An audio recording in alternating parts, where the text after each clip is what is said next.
Today is a very special day in the sporting history of our country.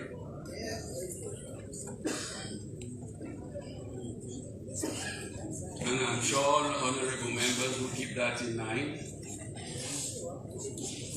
when you make your contributions in keeping with the old adage, brevity is the soul of wit.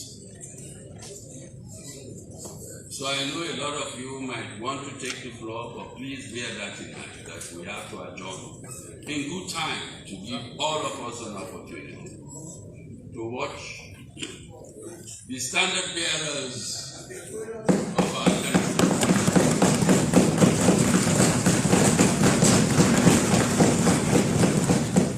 take us to victory in this first round.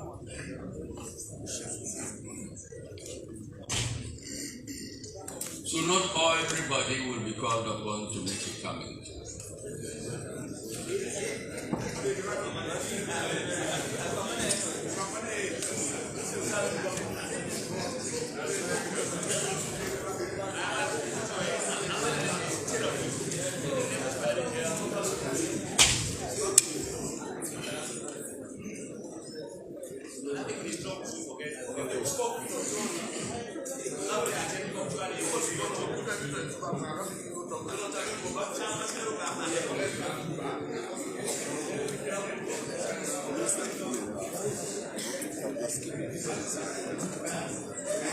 Okay, having said that, let me again remind honorable members, we started today's sitting at 10:23.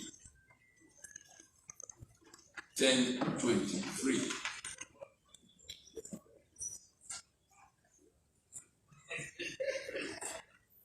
Instead of 10 o'clock. I was here on time. And a few of you were also here on time, but the vast majority of you were not.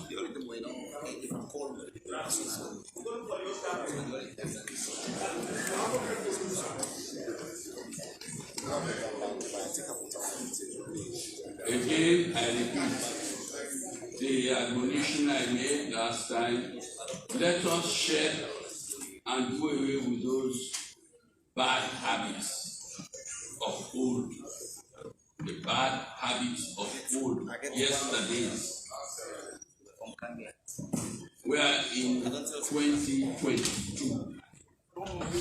Let there be a change, please. Let's shed away the bad habits. Let us start by being punctual and respectful of our time. 10 o'clock is 10 o'clock.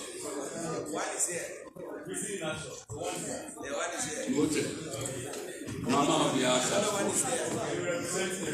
Another one is there, the speaker. Let's get on with today's business.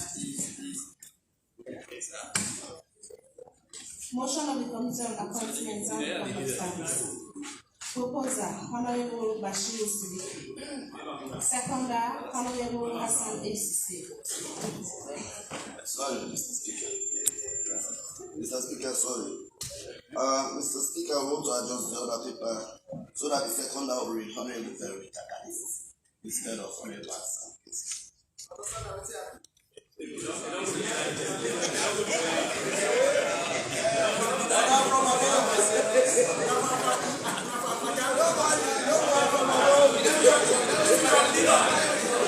Yes, I'm Doctor. Honorable Judge, look at my bench. It speaks for itself. Yes, I'm Doctor.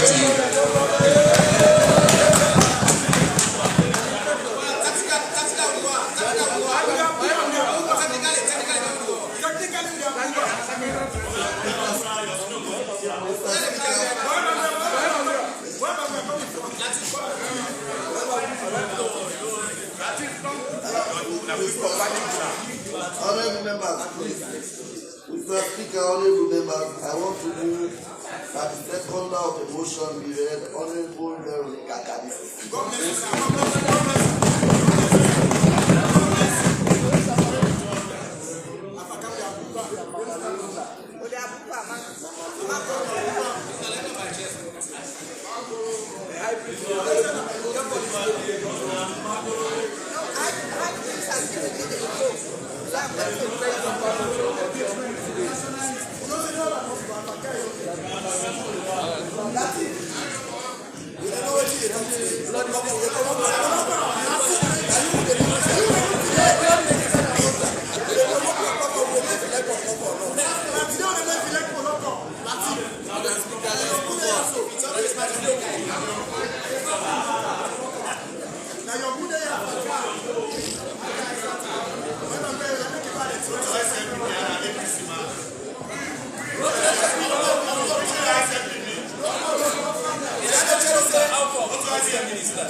That is national cohesion.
Can we have quiet, please?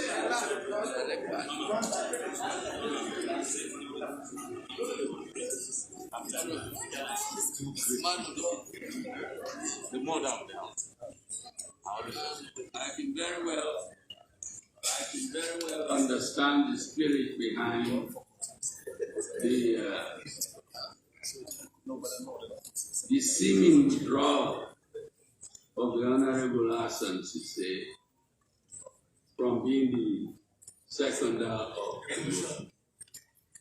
I can understand where it's coming from.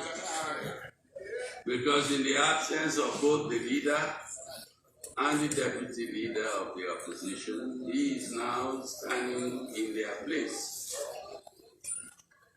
And I deliberately did not ask for a seconder to the motion, hoping that my good old friend, the Honorable Ivy Kago,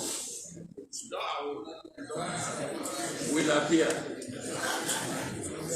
And then the excuse that the Honorable Hassan would have had would quietly dissipate and would proceed as we have on the other bill. So shall we wait? Is Honorable Ivy Kago? He will join us later. In the light of that assurance, can we keep the other paper as is? Yes. Thank you. Good. So, you withdraw your motion. Thank you very much.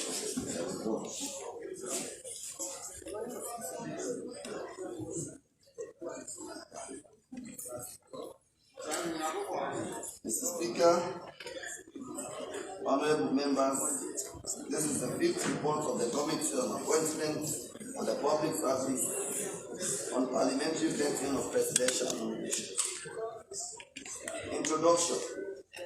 Mr. Speaker, honorable members, the Committee on Appointment on the Public Service, in tandem with its constitutional obligations, met on Tuesday 18th and Wednesday 19th January 2022 and interviewed 10 presidential nominees for the following positions: 2 resident ministers, 2 deputy ministers, 3 chairpersons for board of directors, 1 national security coordinator, 1 ambassador and board member of the National Youth Commission, NYC. Procedure. The committee maintained, as usual, strict consistency with its usual established procedure and interviewed the nominees on issues pertaining to their educational background to ensure that they have the relevant education and necessary backup experience to hold such important offices of state. Several probing questions, especially put to the nominees, covered wide-ranging issues relating to their track records in pertinent work situations, declared assets, tax obligations, and their vision for a nationally productive tenure. Issues of unsuitability or otherwise were strictly looked into by the committee. 5th sitting of the committee on Tuesday, 18th January 2022. The committee interviewed the following nominees. 1. The Honorable Retired Brigadier General Komba E.S. Boya.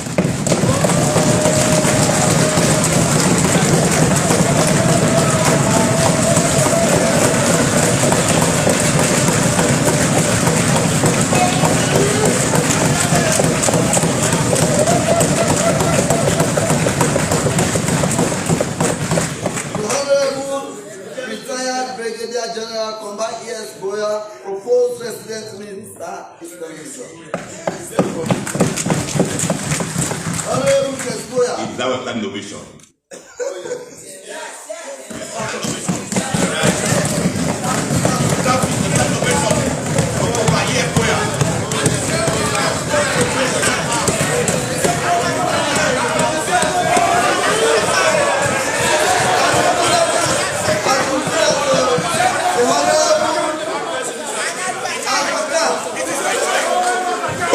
My joy.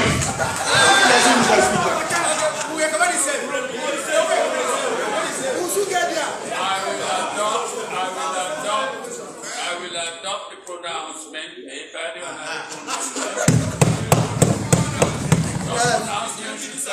from Mr. Speaker.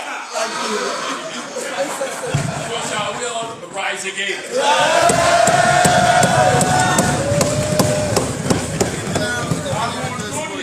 For all of them.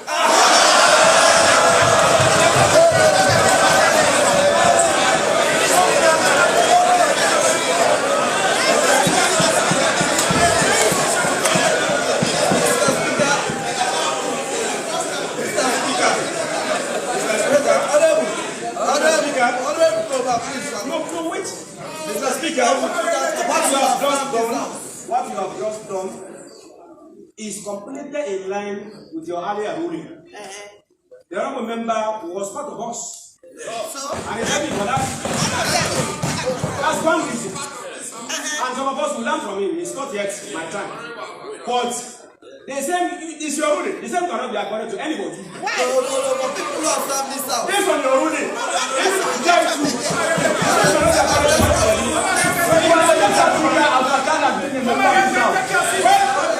Mr. Speaker, is like all of them. My problem is what all. One taking consistent with my earlier ruling. Any other person in a similar position.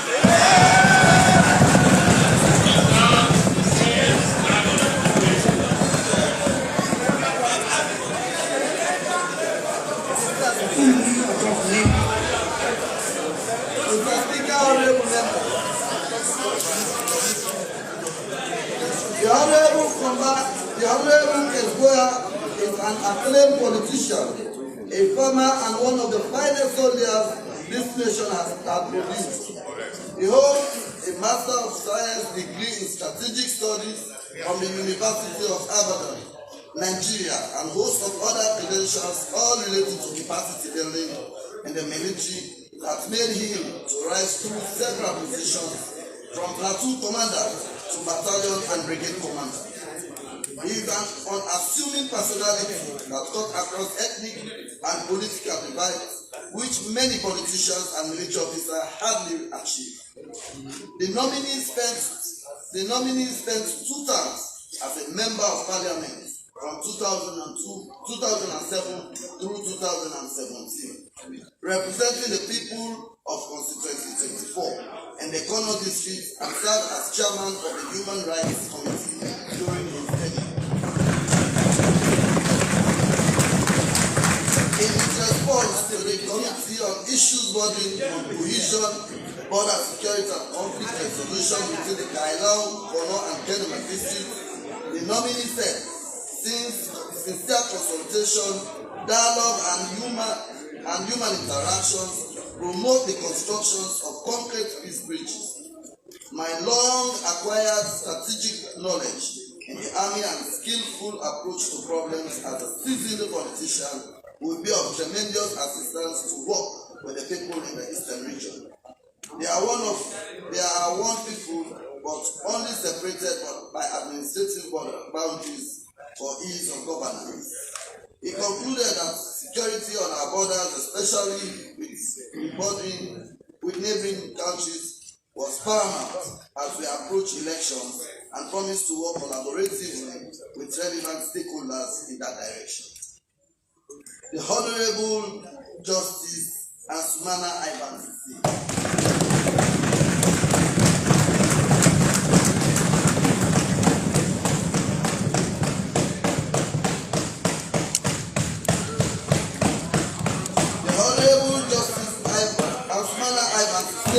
The proposed chairman legal aid board. Honorable Justice Ivan Sise is an appeal court judge of the judiciary of Sierra Leone and has served the country in several capacities. As one High Court judge of the Superior Court of Judicature of Sierra Leone from 2017 through 2019. National Legal Aid Manager and Chief Defense Counsel, Sierra Leone Legal Aid Board, 2015 to 2017. Criminal Legal Consultant, Office of the Director of Public Prosecution, Ministry of Justice, free term 2007 to 2009, Head of Prosecution, National Social Security and Insurance Trust, NASIS. As a human rights lawyer, the nominee also served as consultant and legal practitioner to a host of human rights-based organizations, taking justice to majority of Sierra Leoneans.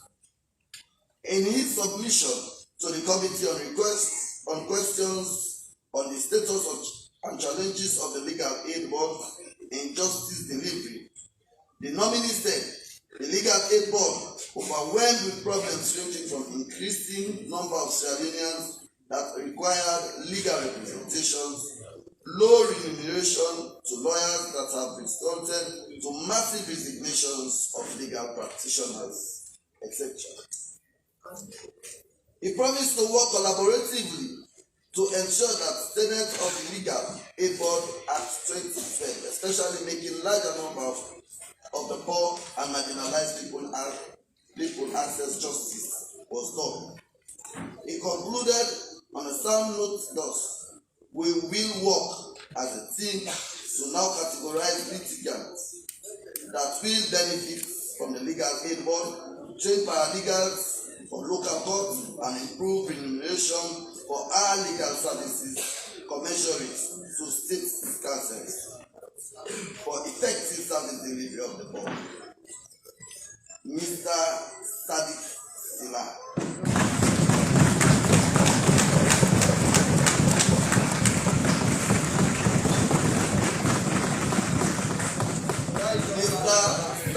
Sila, proposed ambassador to the Arab Republic of Egypt.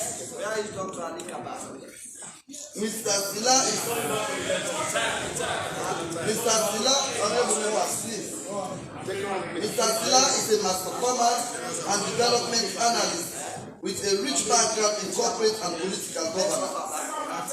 In 2008 through 2018, he served as the chairman of the Tudor District Council, where he espoused great developmental progress in building the local governance structure in the district. Until recently, he served as Deputy Minister of in the Ministry of Transport and Aviation, where he served active role in the coordination and monitoring of major intergenerating agencies. On his reaction to question on the instant twist from mainstream active politician to career diplomat and the issue of abandoned Sierra Leoneans in Egypt, the nominee said he was accustomed to challenges as a seasoned administrator and would consult with relevant stakeholders, including the Ministry of Foreign Affairs and the Parliamentary Committee on Foreign Affairs in Freetown for possible solutions on the Sierra Leonean dilemma. On his sudden entrance to the world of diplomacy, he said, "I know it's a different world and a bigger representation that requires protocols. This I will learn fast from the embassy staff, and I promise to make Sierra Leone proud." Pick up. Miss Mamus Masakoy.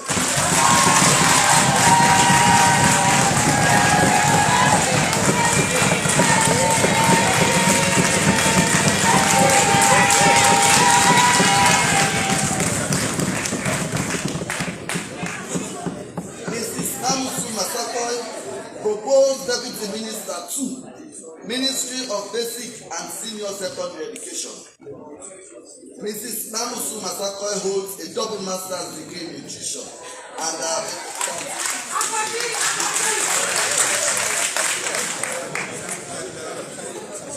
she is an educationalist and a specialist in food, nutrition and dietetics with 28 years postgraduate experience in related fields. Additionally, she has vast knowledge in education transformation, project evaluation, strategic policy, health and nutrition programs. Her credible and result-oriented drive enable her work in varying positions. 2006 to 2009, she served as public health nutritionist, United Kingdom. 2009 to 2014, served as head of nutrition and curriculum designer in United Kingdom. 2016 to 2017, school being manager, school feeding program, Surrey County, United Kingdom. And from 2018 to June, director of nutrition, school feeding program, Ministry of Basic and Senior Secondary Education. Mr. Speaker, honorable members, this nominee by estimation has spent over 14 years post-qualification experience focusing on improving quality teaching and learning in schools, reducing gender disparity, and ensuring effective monitoring and supervision. Responding to questions on how she will contribute to the minister's proposed new education curriculum into a workable document, this scheme of work, syllabi and lesson notes for effective teaching and effective teaching. The nominee said, "I was part of the committee that developed the new curriculum. It has a national outlook because teachers we are drawn from all over the country to make input into it. As a ministry, we will take an inclusive approach in rolling out its programs as entrenched in the document. Effective use of schools supervisors shall be a hallmark with special reference to the scheme of work, lesson notes, and syllabi to ensure teachers' effectiveness." The committee encouraged the nominee to continue her hard work in the new role to make the women vote proud. Haja Aisata Abdullahi Kamara.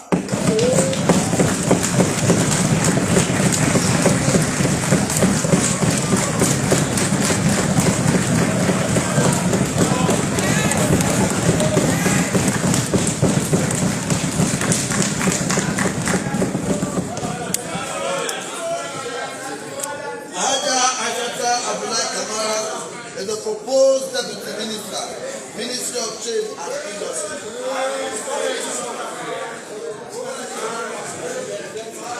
Haja Aisata Abdullahi Kamara. Haja Aisata Abdullahi Kamara is an educationalist, gender activist, nutritionist, and development consultant and trader with enviable expertise in dealing with the grassroots community-based organizations. She has served the country in various positions, taught at the annual Memorial School for Girls from 2000 to 2017, called Aid Holland, dealing with the rural women in agriculture and from 2008 to 2009, President Minister Northwest and Region 2018 to 2022, to name but a few.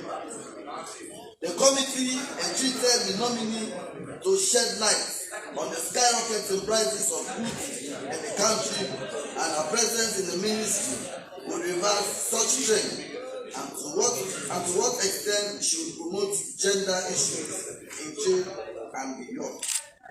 In her response, the proposed deputy minister said she was aware that the nation operates a free market economy controlled by the forces of demand and supply, and that makes it on to implement any robust price control mechanism.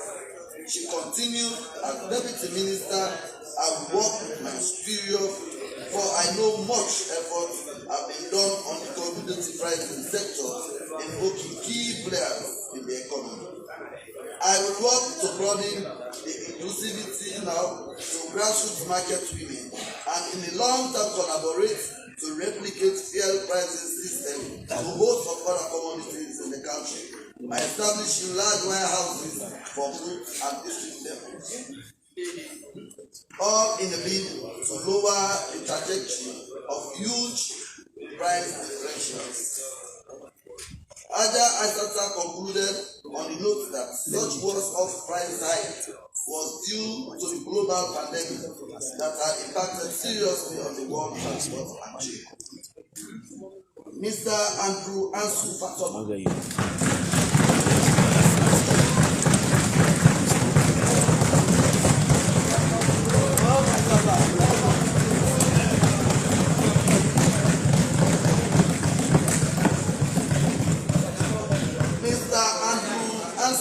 Is the proposed chairman, Road Maintenance Fund Administration, RMFC. Mr. Andrew Ansu Fatoma is an experienced administrator, educationalist, and politician that has manifested excellent leadership prowess in varying areas of assignment.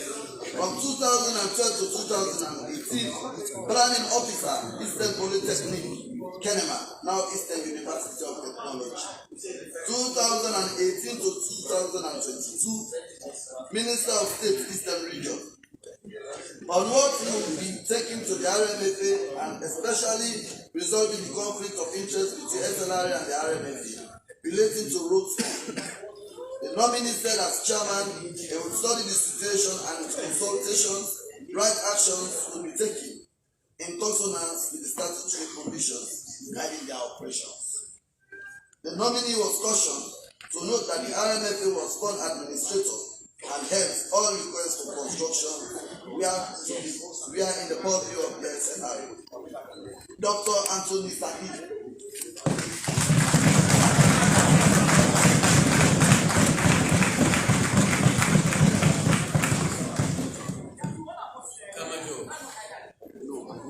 Dr. Anthony Sandi is the proposed chairman, Health Service Commission.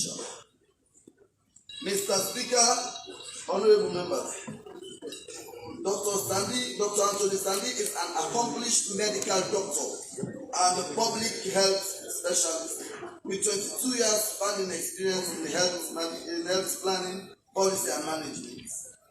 He is a graduate of the London School of Hygiene and Tropical Medicine and have served the government of Sierra Leone in several capacities as medical superintendent, government hospital general from 1999 to 2001, director of human resource, Ministry of Health and Sanitation, Freetown from 2011 to 2013.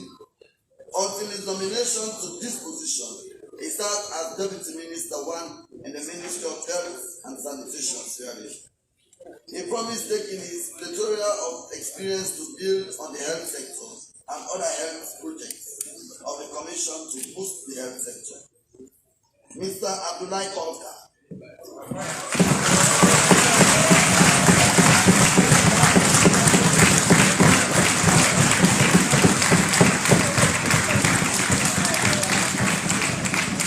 Mr. Abdullahi Kolka is the proposed National Security Coordinator, Office of the National Security. Mr. Abdullahi Kolka is a seasoned public servant with a lofty security sector management experience. He is one of the few founding members of the Office of the National Security, ONS, who have served a pivotal role in the nurturing and developing the Office of the National Security. He is currently serving as the acting National Security Coordinator, whose major responsibilities include acting as a principal advisor to the President and the government on issues pertaining to state security. As acting national coordinator, he successfully managed the exemplary successes, the construction of the headquarters of the Office of the National Security at Tower Hill, twin flood and mid-mudslide disaster in 2007, national elections, and early warning response project and security sector reform projects. Mr. Abdullahi Kolka promised, if approved, to build on the gains made to make the ONS enviable in reacting promptly to emerging crises. Mr. Speaker, honorable member, sixth sitting of the committee on Wednesday, 19th January 2022. Honorable, the Honorable Alpha Bakar.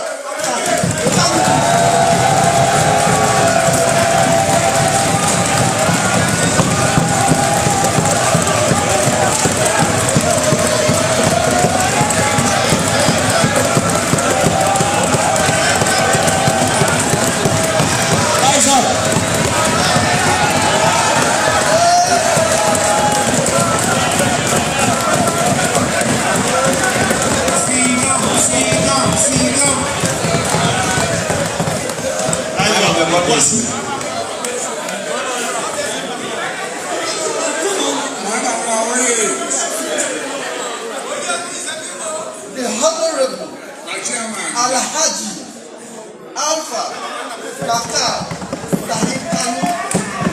is the proposed resident minister with cabinet rank.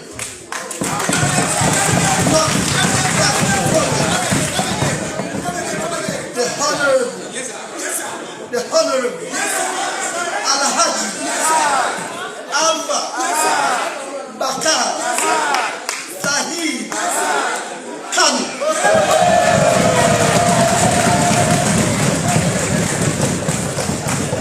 General signing. Is the proposed resident minister with cabinet status. Northwestern Province.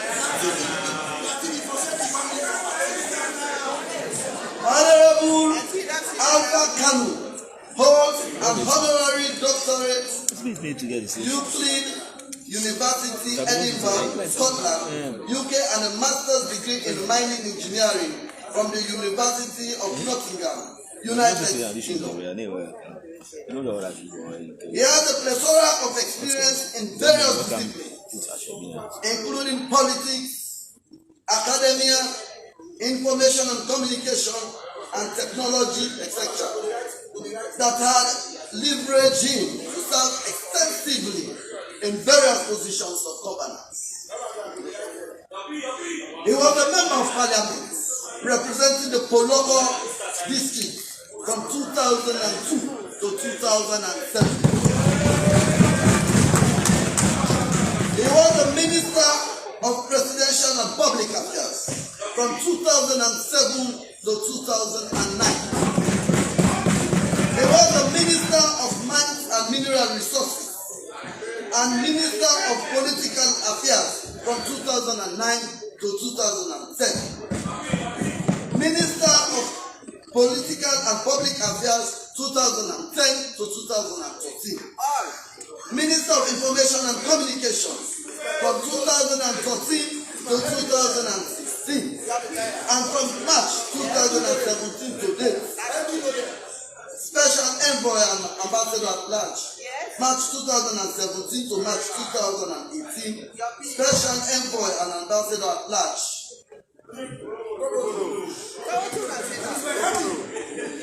Responding to questions regarding the white paper and subsequent refunds of cash to the Consolidated Revenue Fund to the tune of 84 million, covering an alleged cost of unpaid travel tickets whilst he was serving as Minister of Information and Communications. The erudite nominee said, "My refunds of the said amount was not an acceptance of guilt, and no court ordered such, but did so to redress and clear my long-standing reputation built over the years. I have never been found guilty of any crime in this country, including financial crime, nor has there been any recommendation whatsoever barring me from holding public office in this country," he concluded. Answering further questions on his membership and loyalty to the All People's Congress Party while serving in the new capacity, he said, "I seek national interest in all I do. I seek national interest in all I do. Since elections ended in 2018, I do not believe in winner-takes-all politics as a way forward for Sierra Leone. My firm belief is in the politics of win-win situation where everyone is represented and the interest of all is sought after. Hence, this appointment provides me an opportunity to fly the national colors of Sierra Leone, pink, white, and blue." He concluded on the firm conviction of his continued loyalty to his party, PC. That is not the time from any reason or belief.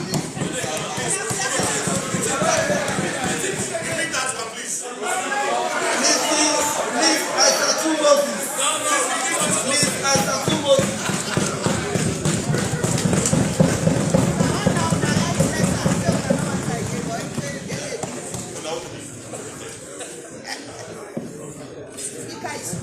Miss Aisatu Moses is a young and promising woman with entrepreneurial skills in developing grassroots women. She is a founder and executive officer of the community-based organization TMAP for Women's Empowerment, operating in the north of the country. She has served as Cambia District Youth Chairperson from 2020 to 2021 and Regional Youth Ambassador for the Northwest region. Ms. Aisatu Moses, responding to the Committee on Youth Contributions to National Development, said the platform created by the New Direction has encouraged the youth of this country to grab the opportunity to capacitate themselves in sustainable projects that will make us independent for life. I will work with colleague members to inspire youth colleagues around the country to support the Commission to deliver on the government agenda. Recommendation. Mr. Speaker, honorable members, the committee adjudged the following presidential nominees to be adequately adequately qualified for their proposed appointment and are unanimously recommended to this House for approval. Honorable retired brigadier but not tired, Oba proposed President Minister Economic. Honorable Justice Ansumana Ivan Sise, proposed Chairman Legal Favor. Mr. Sadiq Sila, proposed Ambassador to the Arab Republic of Egypt. Mrs. Mamusu Masakoi, proposed Deputy Minister to Minister of Basic and Senior Secondary Education. Haja Asata Abdullahi Kamara, proposed Deputy Minister, Minister of Trade and Industry. Mr. Andrew Ansu Fatoma, proposed Chairman, Board of Directors, Road Maintenance Fund Administration. Mr. Abdullahi Koka, proposed National Security Coordinator, Office of the National Security. Dr. Anthony Stambi, proposed Chairperson, Health Service Commission. Alhaji, Honorable Alhaji Alpha Bakar Sahib Khan, proposed President Minister, Cabinet Status, Northwestern Province. Miss Aisatu Moses, Member, National Youth Commission, NYC. Mr. Speaker, honorable members, based on the aforesaid, I therefore move that the fifth report of the fourth session of the Committee on Appointment and Public Service be adopted by this House and that the recommendations contained therein be approved. Signed, Honorable Bashir Siliki, Acting Leader of Government Business for Baumachi.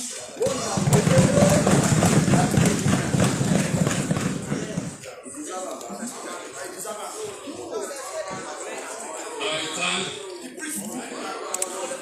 the acting leader of government business. Any seconder? I so second, Mr. Speaker.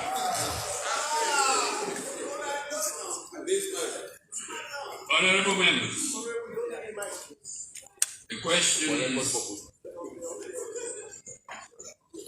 that the fifth report of the fourth session of the Committee on Appointments and Public Service be adopted by the House and that the recommendations contained therein be approved.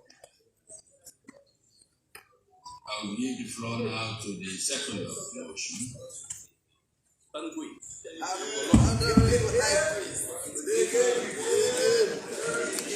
Thank you, Mr. Speaker. Today again,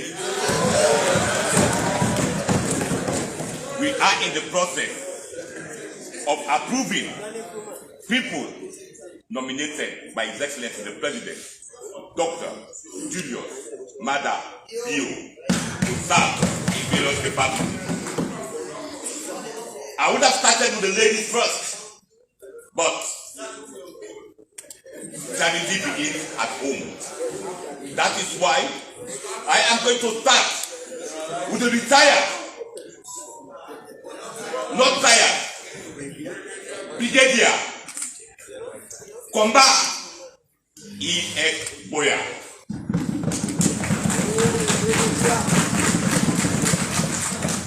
Why am I going to start with him? Mr. Speaker, honorable members,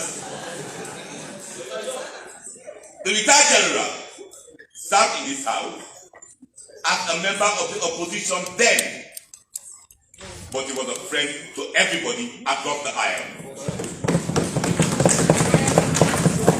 Before coming to the house, he served in the military for quite a long time, and I'll be proud to say he was one of the finest soldiers we had in the military. Mr. Speaker, honorable members, wherever you see the retired general, there is one man that has not been mentioned, but I knew I was going to see him around here today. The Honorable Brahma Conte. I know he'll be somewhere around. That's him there. The Honorable Company Esquire was one who found a way to talk to the young, maintain relationship with the age group, but maintain cordiality across the board, both male and female. For that reason, today again, one of the members of the leadership of that particular group is here, Dr. Bernadette Lahai. She was the leader of the opposition then, where the Honorable Getwaya served. That tells you that in this house then, we had a very amicable relationship. Sometimes the brigadier will go to town together, we'll make certain visitations because of some common friends, and then ask us a question. How do you manage it? Say what? SO2, you the SNPP, in the APC, how do they manage? And then we tell them, that is the beauty of politics. My political opponent is not my enemy. We are only opponents in politics, not friendship. We are friends. And Getwaya is one man who epitomized that particular dictum, that principle, that a political opponent will never be your enemy. You can be friends and still remain different in politics. I commend him for one thing.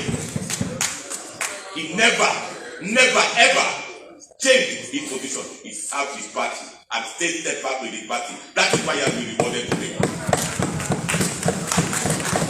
And that is why we are giving him all the accolades, because he maintained integrity. He maintained integrity. And for that, we'll continue to respect him. In fact, every time when he was in the opposition, when I was in Greece, on his way to Honor, we'll always talk in my community. If I'm not there in court, we did my Boruka. I say no. SO2. I will hand back to you. I say next time. That is the kind of person. He'll call me, why can't you come to Honor? I say, but I will come when it is right. So today, if you have him here, it is payback time. That is what we are paying him in his own coin. For the other nominees,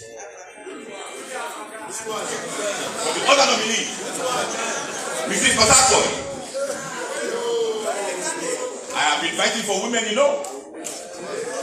Mrs. Pasako is a proven educationist.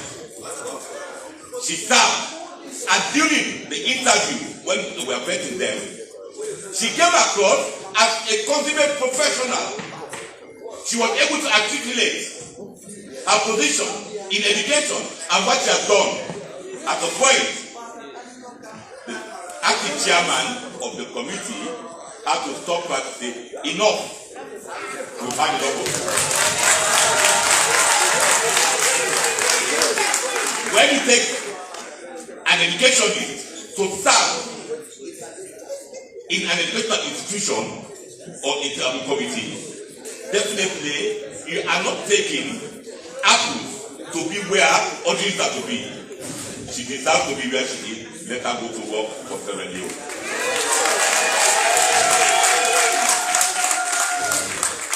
For the other nominees, we wish you all well.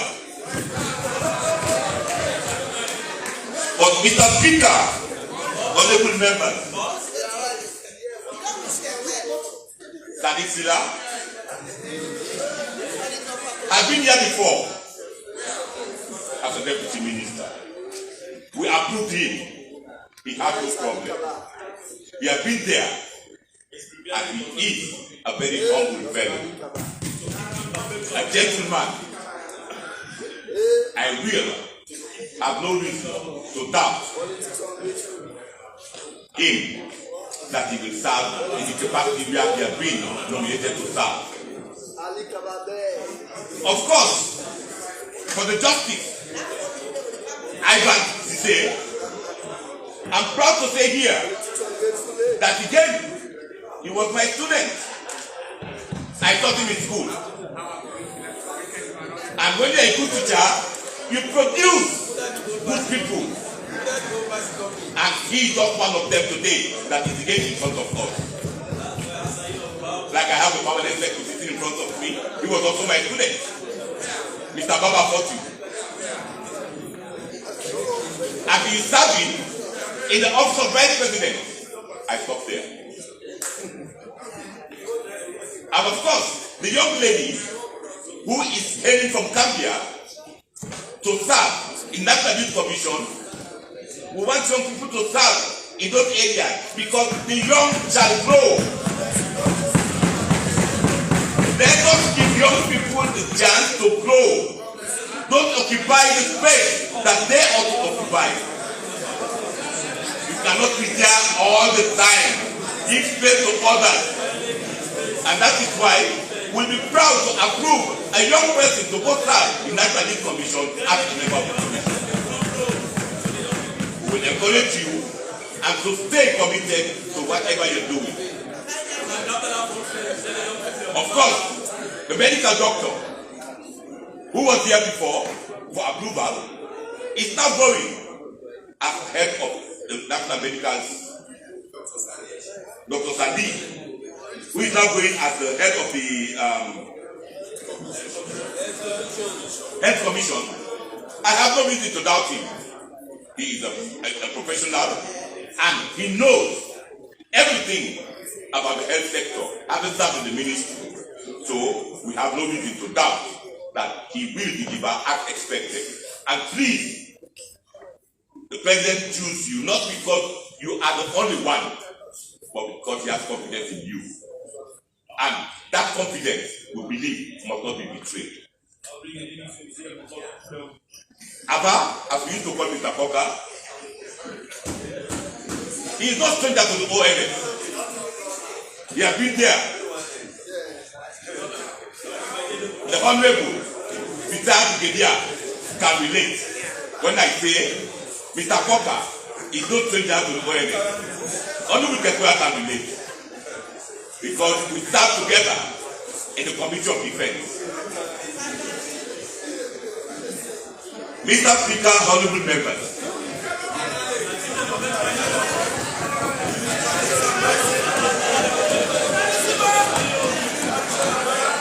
let me borrow.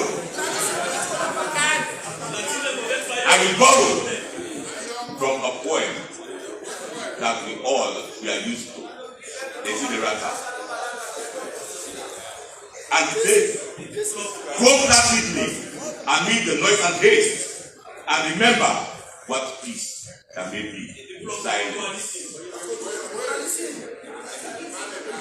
As far as possible, without surrender, be on good terms with all persons. I'm starting with that because of the process I am coming to now.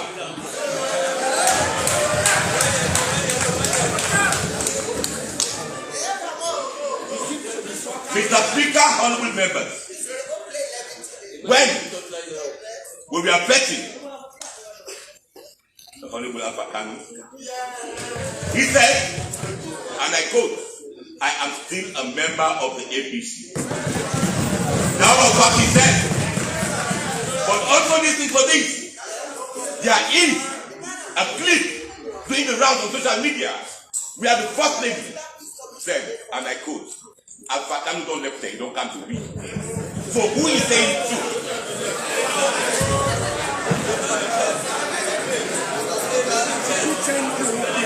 That the 210 is not working here, sir. I am only making reference. I'm only making reference to something that is on record. It is on record. So what I'm saying is, somebody is not saying the truth among the two of them. I'm only saying who is saying the truth. I'm not asking any other question. Mr. Speaker, am I protected? Mr. Speaker, am I protected?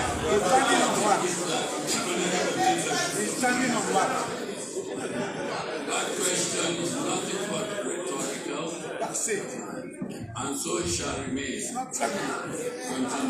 Thank you, Mr. Speaker, for protecting me. Mr. Speaker, honorable members, the man, Mr. Kanu, and Dr. Kanu that we are supposed to approve today, served as a minister in previous ministry, Minister of Resources, Information, Political Affairs, advised the president, became whatever. But even before that, he started serving the APC when an investment was set at the University of Sierra Leone. He was part of that group. He was part of that group. So, to say, at this time, we expect that if he's saying now, he's still part of the APC, but the person is saying, as I come on left, they don't cancel me, SO2. We don't know what to start. But, however, having said that, we also ask a question. That you were accused by the Commission of Inquiry or the report that you have to pay some money. He said, I wanted to clear my name. If you want to clear your name, the person of doing it is going through the court. He never went to the court. Out of that settlement, it's not the way of clearing your name. That's a bullet. It's not the way of clearing your name. But he cleared his name by paying out of court. SO2. Now we put him in business. However, the honorable member have decided to go serve in his own words because he's a national leader. He is going to serve because he wants to serve his country. He has been given opportunity to serve severally and he served. But today, when power is gone, he is gone with it. So that is what we say, gone with the wind. My elder brother is gone with the wind. We will bid you farewell. Go serve. But remember, in the Attorney General's office, we have a fourth Attorney General now. Fourth Attorney General in 4 years. And one particular man has been sacked 2 times now. So, remember, but I also want to send a message to the Brigadier, Retired General Studio Mada Bio. Beware. Beware. If people, this man left his long friend to go start today. Dr. Bio, please beware. Tomorrow, it can be you. It can go through tomorrow like you got his friend.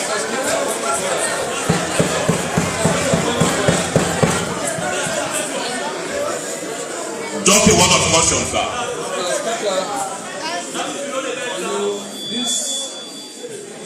This is becoming a normal practice in this world.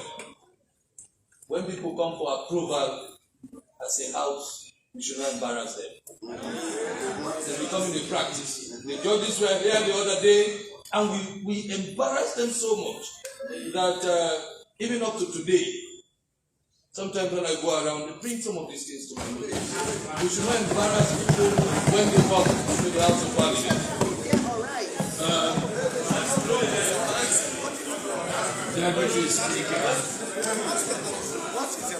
Deputy Speaker, this House should take solace in the fact that the committee's remit was to examine the applicants or their nominees with regard to their suitability to serve the nation. And we should take solace in the fact that the report before this House was adopted unanimously. by the Appointments Committee. So consistent with that, whatever the honorable member may have to say,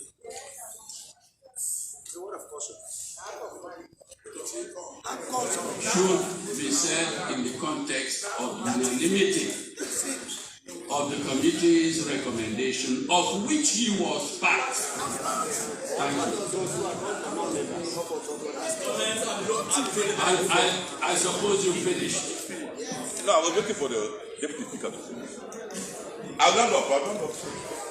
So, like I said, although I didn't know the effort on which my colleagues did up, however, we passed that now. Anyway, I am only saying the word of caution that if it happened before, it can happen again. So, we wish you all well.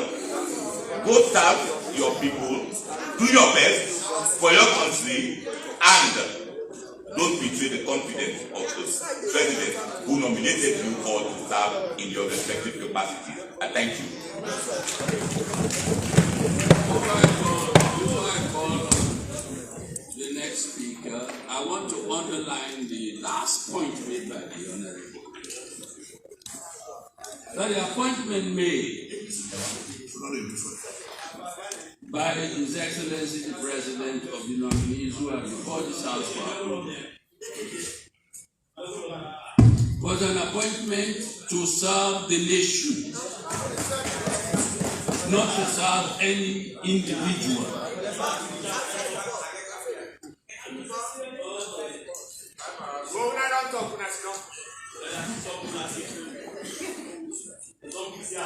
Let me give the floor to the honorable member from Thailand.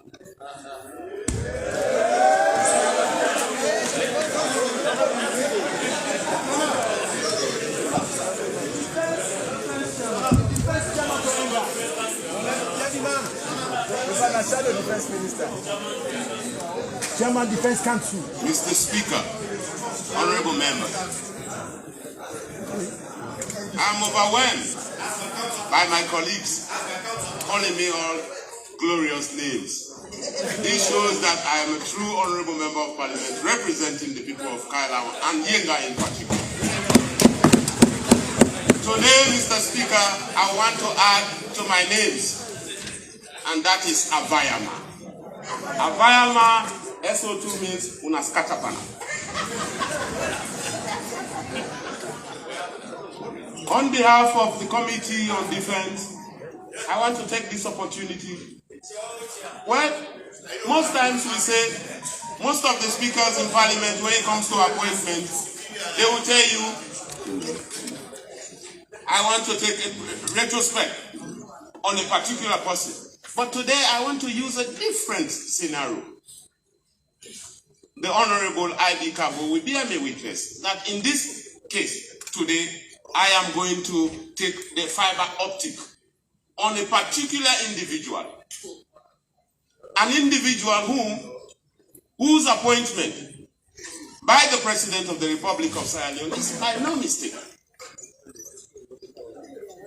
This gentleman, who will be approved very soon, has contributed immeasurably to the stability and security of this country. And therefore, for this country to name credible men and women leaving him out, to me, is an injustice. And therefore, it is in the wisdom of the president to have him appointed. The gentleman I will be talking about today has served as one of the longest in this institution that man the social cohesion, the security of this nation. He is like a household name, a baby to that institution. He has contributed immensely. As you heard, he was there in the resurrection of the Office of the National Security, that great building. He was there to calm and stabilize the worst flood and disasters in this country. This person here today, that the president found so much favor in, that the president has confidence in, to man the security ahead of crucial elections in 2023. is no less a person.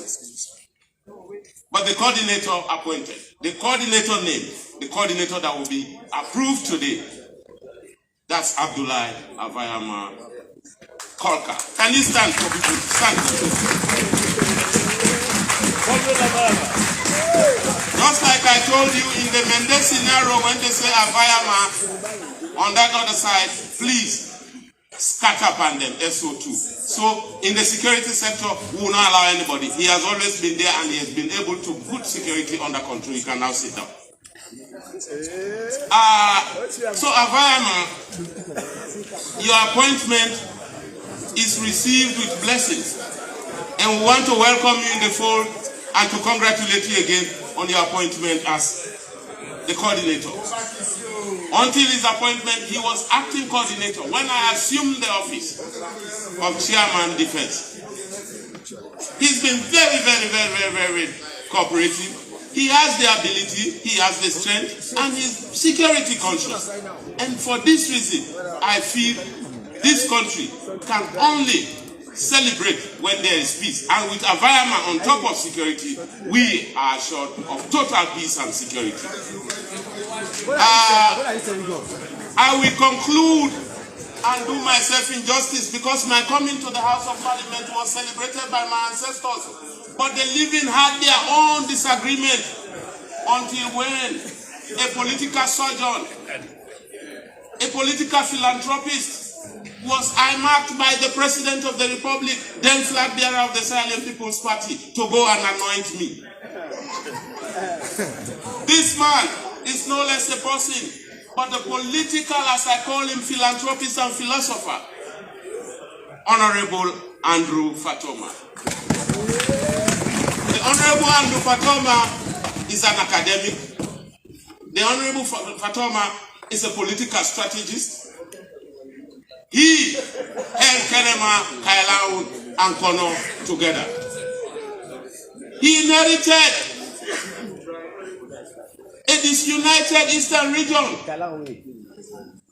under his predecessor. And when he came, there is this understanding. The Konos will tell you Fatoma hailed from Kono. Kailaun will tell you Fatoma hailed from Kailaun. And Kenema will tell you Fatoma is from Kenema.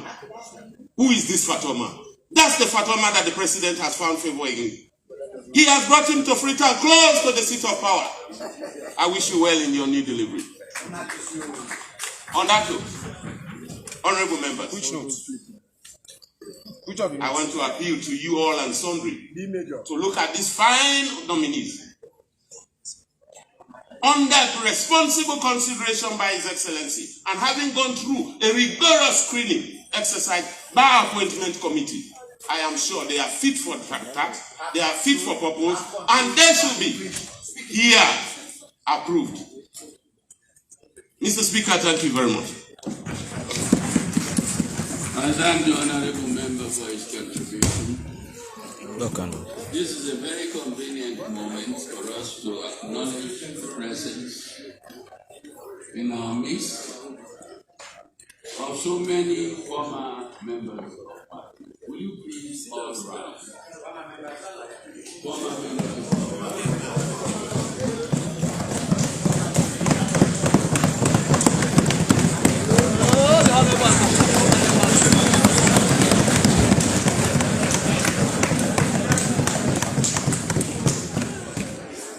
Thank you very much.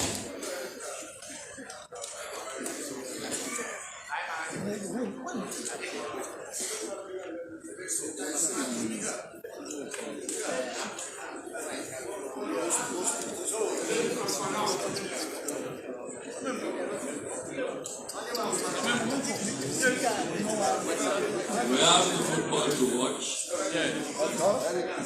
And I know you have, all of you have very good reasons for wanting to catch my eye.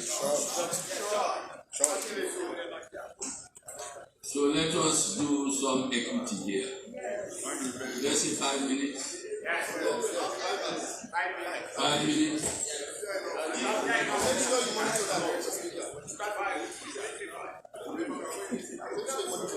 It's so decided. 5 minutes. Starting with The Honorable Hikiki.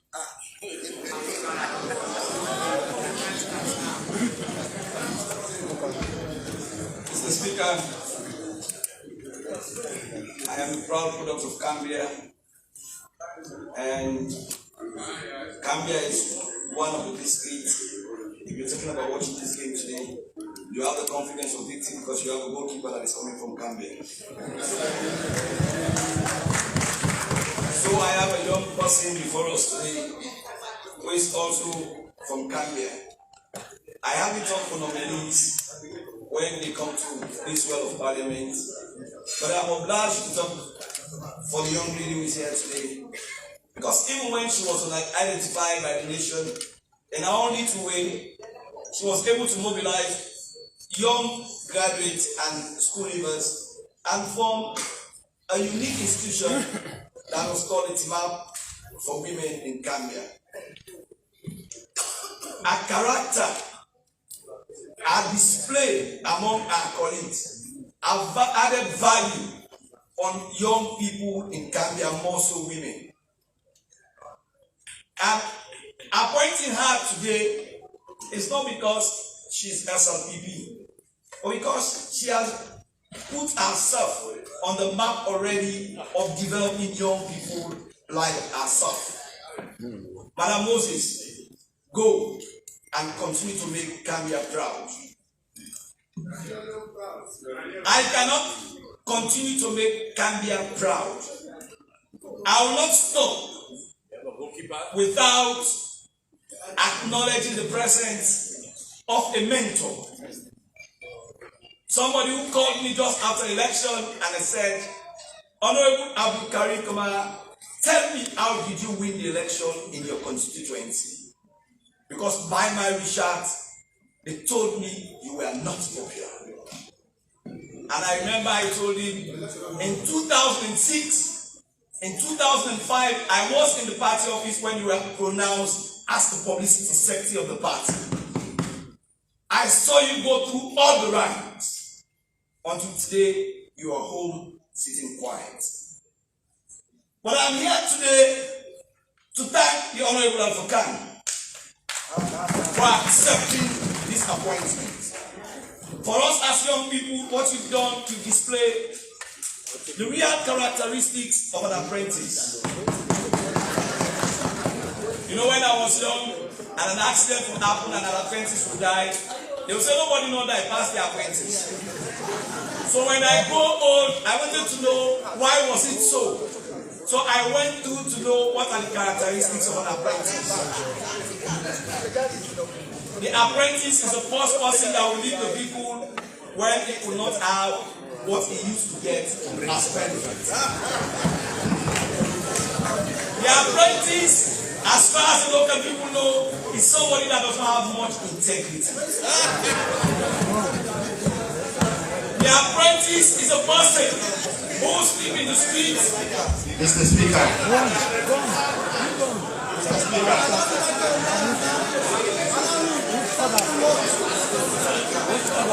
I am not sorry to say I am addressing an apprentice. I'm not the level person in the ABC. The characteristics of an apprentice. We all know Generate to the point of disparaging the That's the characteristics. That's the characteristics. No.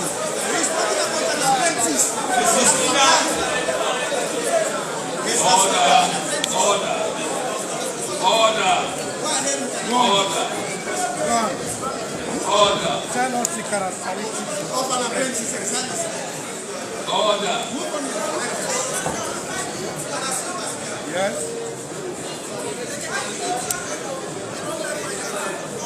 Order.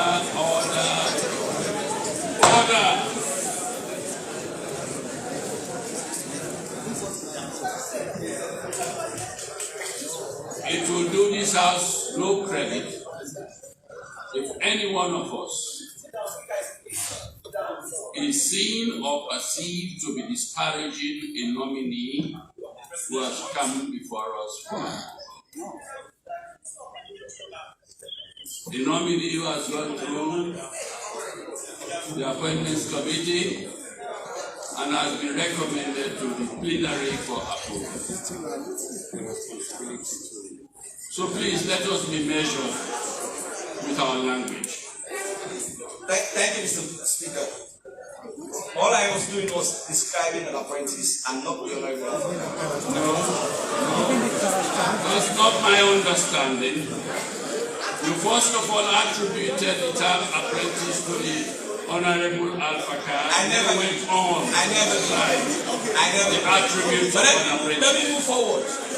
Mr. Speaker, when the Honorable Al-Fakar was taken to Colombo by the Vice President, he told the people of Northwest that it is time to serve them. I wonder and ask myself, the Honorable Mentor was a member of Parliament. Of course, yes, he is.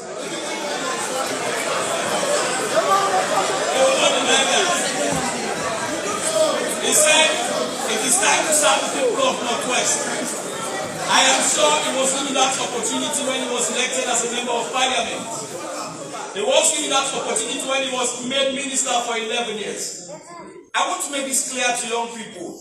You can still serve this nation without being a minister. I am sure the Honorable Al-Fakani has a better role in mentoring more young people like him rather than accepting, telling us it is time now to go and serve us. You served us already. When he was asked, and in the question we had, I said, it is time. He's very angry. He is saying now, I am still a PC. I have no power to question that.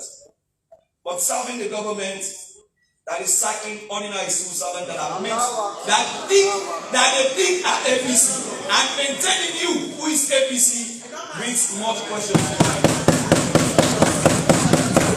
But we are proud to celebrate you. If my brother had the opportunity to talk, he will say the same thing I'm going to say today. We thank you because you've come out clear. We know there are many of your types within the APC who are standing out. Because when I read this, up to today you are still ambassador at large. I thank the honorable member. Mercifully, with all what he has said, the Honorable Al-Fakar remains to be his mentor.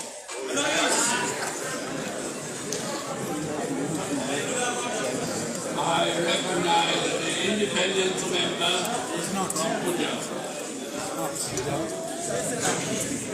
No, the chairman of the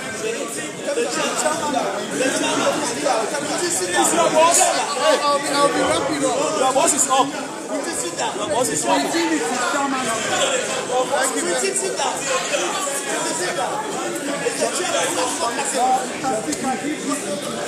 Thank you very much. I'll be wrapping up. Exactly. He knows it's a small one. Mr. Speaker, thank you very much for giving me this opportunity to add an independent voice in this debate. I felt very bad when I listened to I felt very bad. No, I'm not saying This year you know the Saturday. I felt very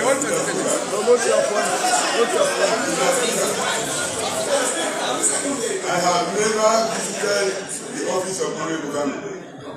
I've never gone to his house.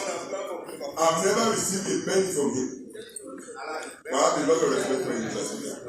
He's one man who will meet you on the street and will always have time to talk to you. He does not look after that. I respect him for that. Mr. Speaker, I was in this parliament from 2007 to 2012. I saw a member of parliament from SF. He was appointed as the deputy minister of the APC. So it is most unfair for anybody to think that when you are a member of the party and you are given an appointment by another party, that you lack integrity. That is most unfair. I do not think Honorable Al-Fakar will have that justice. I will stop there. Mr. Speaker, one thing I've always said is the hypocrisy in politics. I see a lot of people who support today and to condemn yesterday. Look at the opposition over there. They should be That responding is to us. hypocrisy. And that is one reason why our country has remained We are backward. opposition to them, not supporting them. Hypocrisy. Yeah, I've never been a member of the Green Party. You I belong. was PABC. It was the best one party. I'm now an independent. Some of you are APCPP. Yes.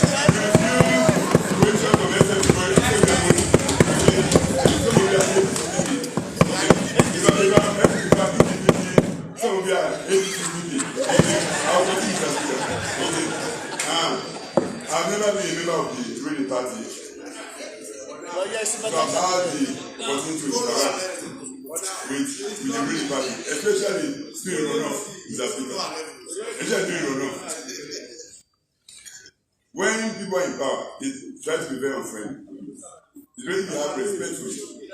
But during runoff elections, when they are about to lose their grip on power, they respect people who they are disrespected before. I've seen that all. I've seen people losing power. I've had meetings with former president and in the morning, Mr. Speaker. This has to stop, Mr. Speaker. We have to respect each other, Mr. Speaker.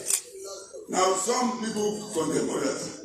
And what is really different between you and the people you condemn, Mr. Speaker? So I'll move to my point. I'll move to my point. 5 minutes. I'm not going to say what I'm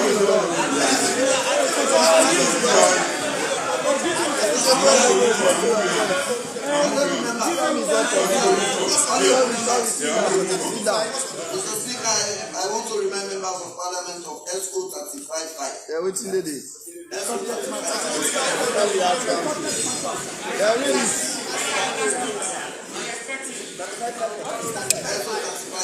Yeah, what is there?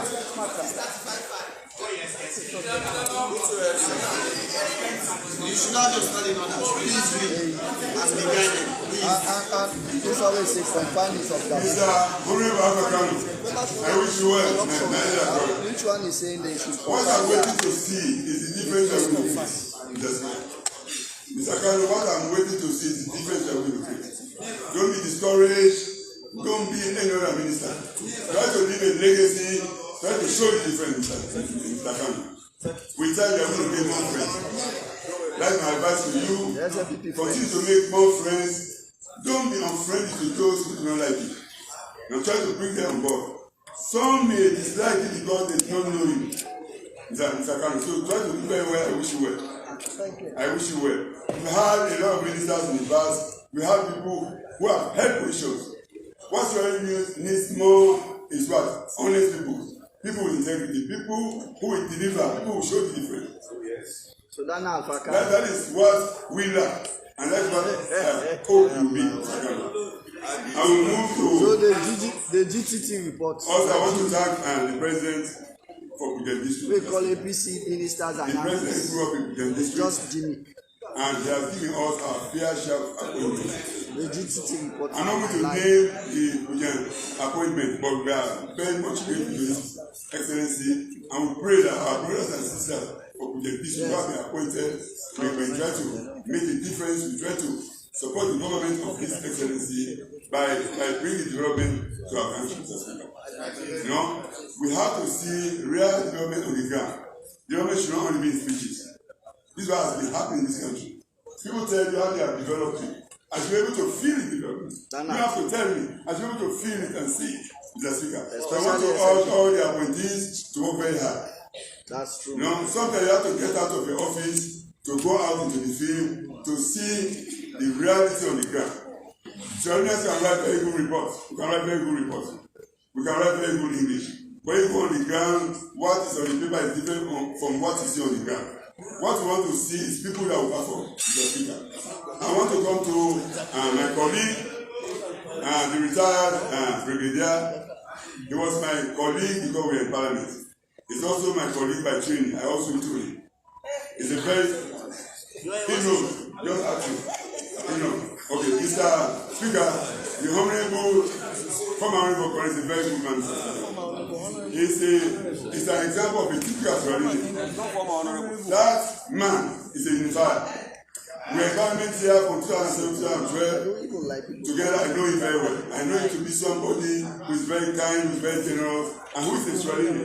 He does not put ethnicity or regionality forward. He being Swahili. We want Swahilians like that who love Swahili first. And I want to also mention my brother, my elder brother, Abama. Abama is a very good man. I remember I was a Holy Family while he was in Western Port. These were people who admired greatly. When I came to Parliament in 2007, I had never had a discussion with Abama. I went to State House, then I met him in his office. He told me, Mr. Man, please, I want you to be visiting me in my office. I went there, and he was very, very helpful. Maybe I will have to advise him. My brother, that's a very big position. Your position is very critical. One thing we need in this country is peace. One thing we need is national integration. We have to see ourselves as Syrians. Now 10 minutes you don't talk for. I can also remember I almost had a problem when I left Parliament. There was a report that I was leading over 1,000 armed men to arrest and some foreigners. He got the report and called me. He found out that it was a lie, and he told the president, and his commander, with me, is not in Samari. So I was saved. So what I want to tell my brother is that would be very critical. Don't assess people based on rumors. Be very scientific. When you have allegations, you have to investigate them. Because a lot of lives will be lost in that. Mr. Speaker, because of time limitation, I want to also mention briefly Mamusu Masakwe, who is my wife. My wife is saying, yes, I'm saying that.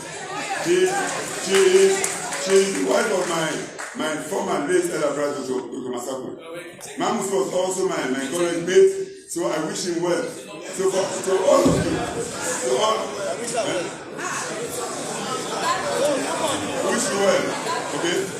Please, Mr. Speaker, to all the nominees, I want to move that we approve the nomination. I also want to urge them to work very hard to make the difference. What we need is our people who will make the difference. What we need are people who will help to push this country forward. You have to be in the fire. And don't forget that you have to account for your stewardship. There will be one day where we go to account. So thank you very much, and thank you very much, Mr. Speaker.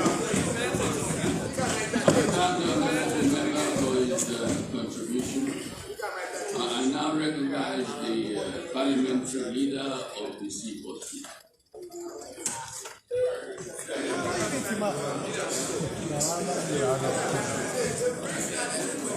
Thank you very, very much, Mr. Speaker.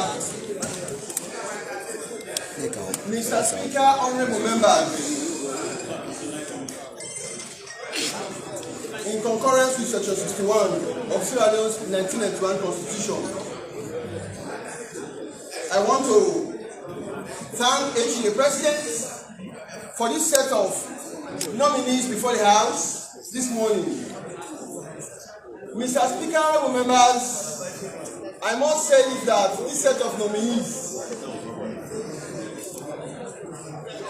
gives a tips for a move for an hybrid democracy, like in Ghana, like in Rwanda, that the President has scored another fine goal by bringing people, not necessarily from his party, but come and serve Sierra Leone. And this set of appointments is in line with the C4C's mantra, nation first. Serving our nation's first. Mr. Speaker, honorable members, 2 days ago was the birthday of Martin Luther King Jr. 2 days ago was the birthday of Martin Luther King Jr. And in one American organization status, I read thus, with your leave, let no man pull you enough to hate him. And this goes for the set of nominees. Let no man pull you enough to hate him. That's what was on the status of one American organization's forum. Mr. Speaker, honorable members, somebody said the other day that you cannot be a general. Of course, I can hear attest that all of the nominees as I was present in their vetting, kept this committee spellbound. Their barrage, experience in their resume kept our committee spellbound because we are very impressed with their performance, the way they answered questions on that day. Mr. Speaker, honorable members, I will send out a few of the nominees. I will zoom on. Number one, the Right Honorable Combat E.S. Boya. Honorable Kes Boya.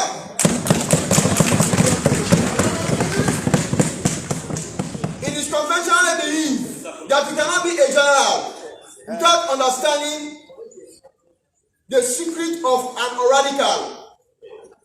And if one understands the secret of an oracle, like at FBC, then you must also understand the status quo of the day. Mr. Speaker, honorable members, 3 of these ideas put together in a synopsized form, Mr. Komba E.S. Boya, Kes Boya for short, fulfills all of the 3. A grassroots politician, I must tell you, honorable is a grassroots politician, a 2-term MP, whose tangible development touches constituency 24 in the Color District. I must also confess to you, honorable, that for the past many years, without prejudice to your predecessor, Kono did not feel much the power of the Eastern region. I hold a belief this time around, Kono Ken Makala will feel your presence being a resident minister in that particular region.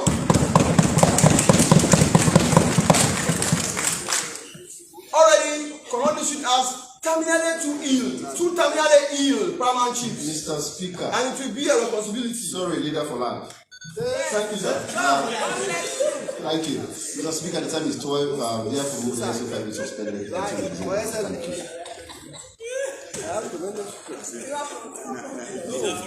I thank you for your alertness. Any second that. I so second, Mr. Speaker. All in favor of the motion say aye. I repeat. Those in favor say aye. Aye. Those against say nay. The ayes have it. Mr. Speaker, members, I was just bringing to the attention of the resident minister East their command account. I did quote Martin Luther King Jr. specifically for him. Let no man pull you low enough to hate him. Mr. Alpha Kanu, nobody will deny this fact that as far as competence, delivery, performance is concerned, he's up there. And I'll be proud to call you mentor. I'll be proud to call you mentor because I remember in 2012, Honorable Alpha Kanu and Honorable I.D. Kagoya were the 2 people that conducted our primaries when I was in my former party. Against all odds. In the former party, both of them conducted the primaries. Against all odds. Out of 200 delegates, it will surprise you that I backed 175 delegates in my favor. Against all odds, with many pressures. They said, no, we are going to conduct this election, these primaries in a transparent and fair way. And that was how I made a name of becoming the youngest mayor in West Africa. My bachelor support. They manifested dexterity, transparency, and accountability. Mr. Alpha Kanu, I believe that you will definitely perform in that capacity. You have proven to us that it is your nation that comes first to your heart and soul. And God will mightily bless you for that. In the Northwestern region, you may assist the president, bringing government policies to the locals, ensuring peace and quietness of that region, and thereby promote national cohesion. It is very important for our nation. Left no man. And I will summarize with this quotation from Nelson Mandela. Nelson Mandela did say, in 1994 to be specific, that no man is born hating another. People must hate. And if they hate, people must hate because of political belief, religion, or color. And as they hate, they can be taught out of love. For love comes more naturally than its opposite. This is what the situation means. We need national cohesion. And when they pull in or pull Adam syndrome, it will not help this nation. I appeal to my fellow honorable members of parliament that to support government nominees so that they will go to their offices and deliver us the book. And I implore, I love all of us that to move with speed to ratify the nominees report. Thank you very much. I thank the honorable leader of the I just want to praise our background. No, you need to It's about time we listen to the voice of a lady. Mama of the house, you have to.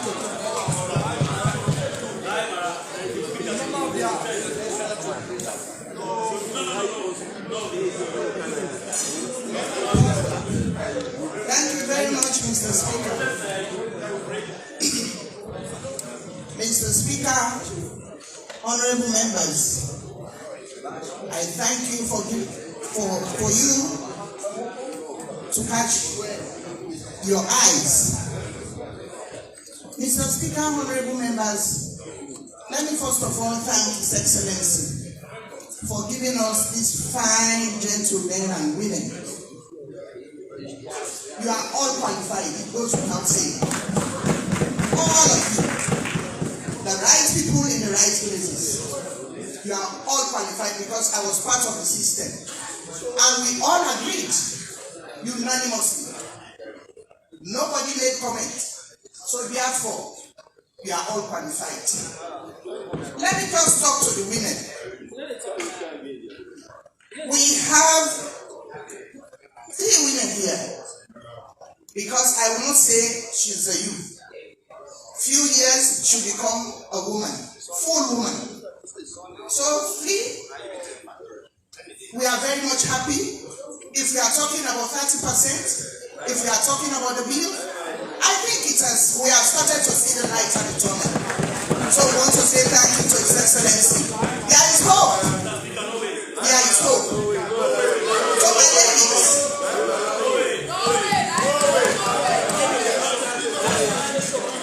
no way, Laima. So my ladies,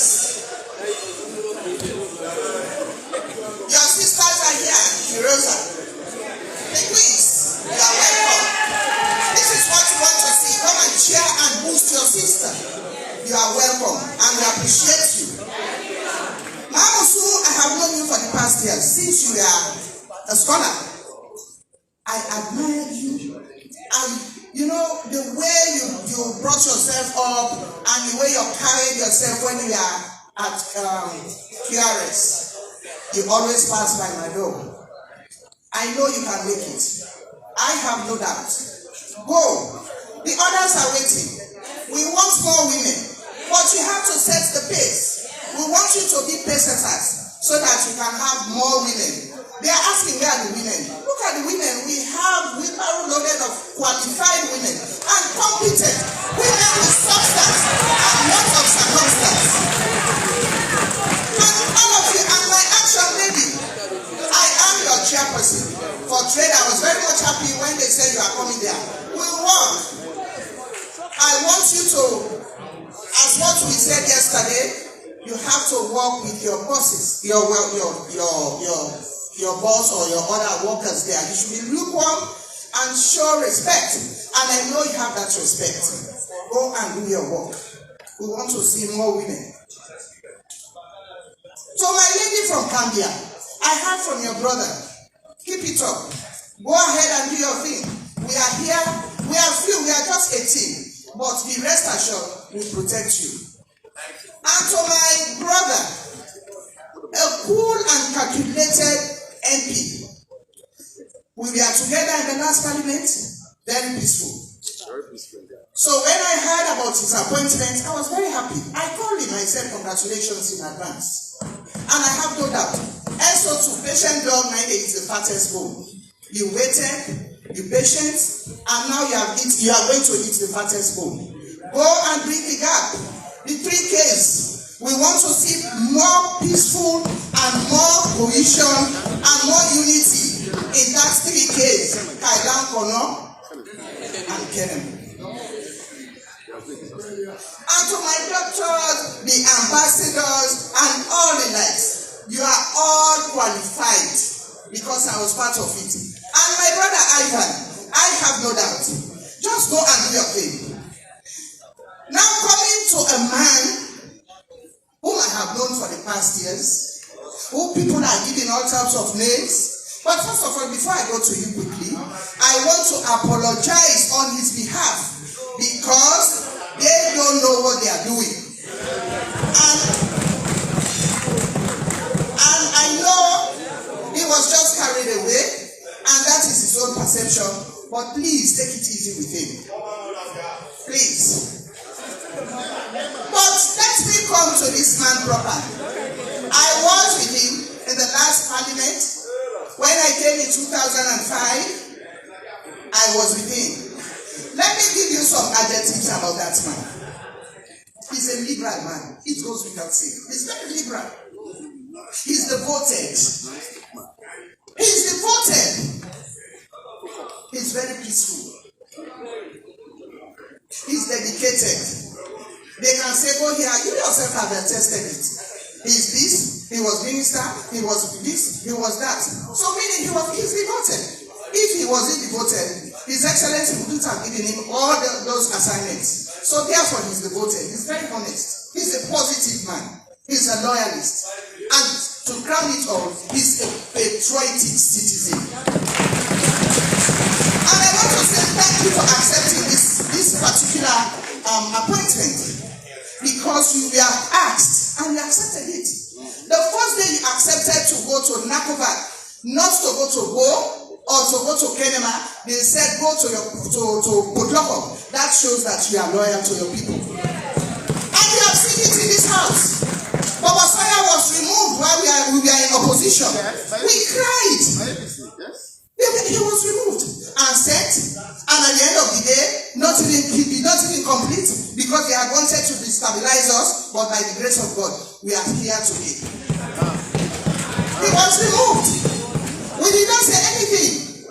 The leader is here, the opposition leader then is here. And look at the others. I can go on and on and on. Robin Fani and others. Musa Trawali. We are all friends. And this is Sierra Leone, one country, one people. This is what we want to see. Yes. Yamama Kele, Animo Kele. So, Limbegoto, one country. Thank you. Thank you very much. And I want to say thank you again for accepting this position on this appointment. No.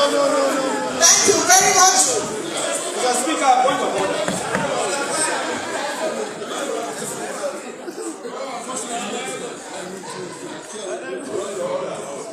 Mr. Speaker, this house is a house of order. And the honorable member from Wemba is quite aware that what is just did is unparliamentary. You cannot use the mic for your other jobs. That is one. From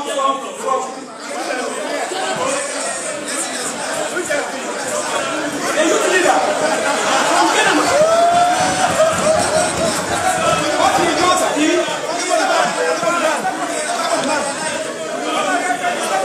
What he just did, he knows is unparliamentary.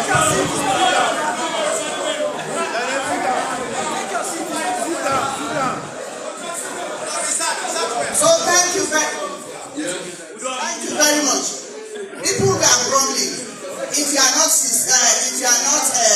Koroma, Kamara, this and that, you will not go to to the good books. If you are not this and that and that.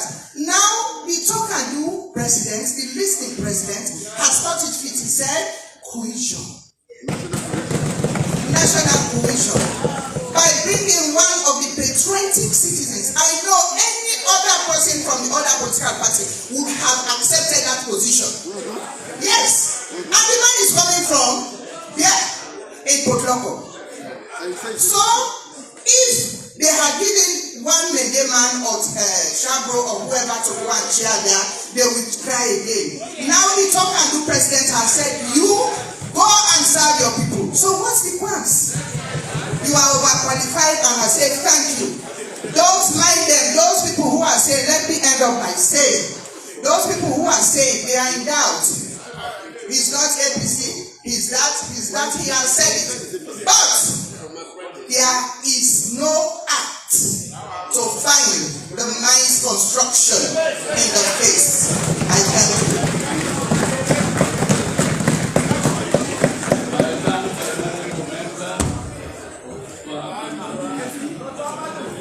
Before I go on my next speaker, I want to invite the honorable member from Kenema to show some appreciation.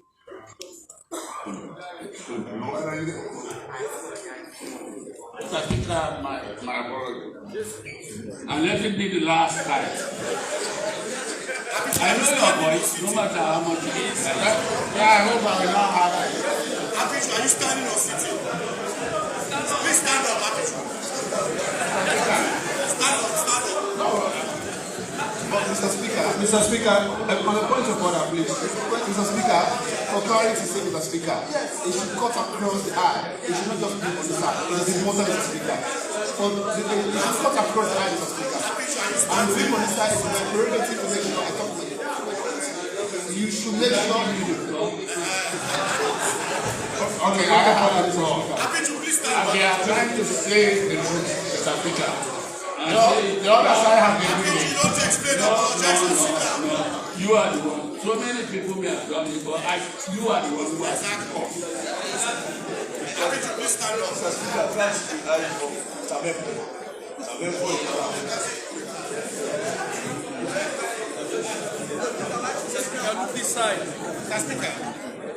I'll give the floor, and then after this set of speakers, we shall wind up.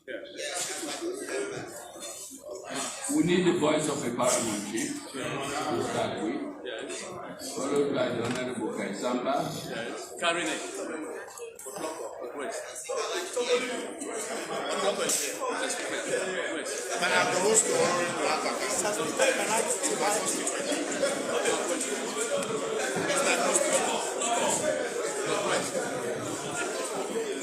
Between the two of you, I give the person who is senior.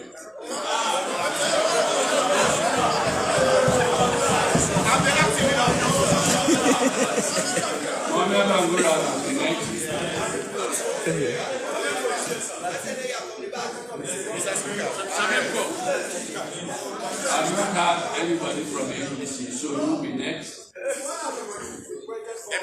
And then I'll conclude with you. In that order.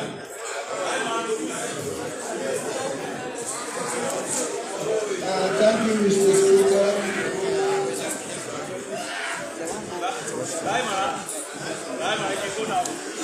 Mr. Speaker.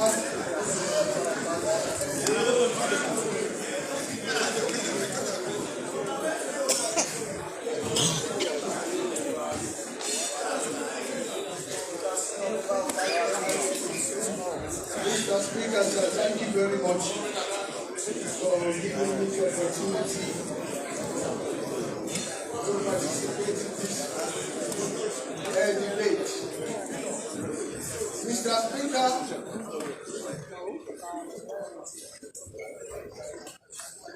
before going any further,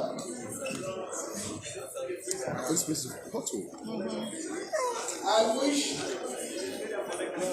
the new stars the best to win this debate.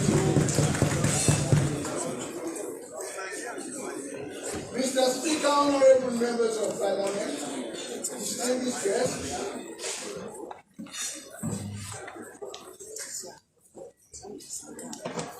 what the Leon Stars have done, nobody has done it. They unified the nation. I cried when I saw youths, young people, poor people, rich people, old people, from their houses. No, Dance for the Leon Stars when they had That's it. That game should be a lesson to this nation. We saw unity among the population. We saw hope among the population. The youth of this nation, the elder people of this nation, sang and danced for the Leon Stars.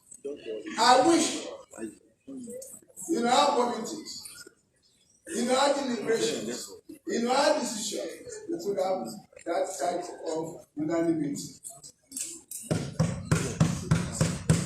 What we should be talking here today is for unity and progress and development to prevail. We have approved so many people in this nation to have so many positions. But where is Sierra today in terms of development, in terms of medical facilities, in terms of education? So, for those who have been sent here for approval, when I saw the list, I had to go to the leader or the acting leader of government business to see those who participated. It was not, they made a mistake today, it was not here in attendance. But from what he showed me, all those who were there unanimously agreed to bring in these people for approval. So everybody from every group, every party signed. For me, as a farmer chief, for me, as a Sierra Leonean, there are issues, thorny issues, that have divided this nation for so many years, long periods of since independence. Corruption, tribalism, nepotism, favoritism. These are the issues we should be fighting for. These are the issues we should be asking our nominees not to go there and look at themselves as how do the rebels? No, forgive me. Yes. These are the issues we should be fighting against. Thank you. Thank you, sir. Great intellectual, a great lawyer, thank you. I come from a remote village. These are the issues. Is it operation pay yourselves in Sierra Leone? Is that what we are in for politics? Or we are there to promote the welfare of the national agenda of making Sierra Leone a better place. These are the things we should consider. So for me, I know so many of the nominees there. I am begging and appealing that when you go there, perform. Do what is right. Mr. Speaker, I will highlight one particular person. The former retired brigadier. Guess what?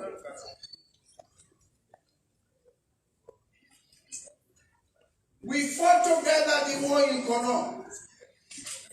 He was in my house for over 2 months.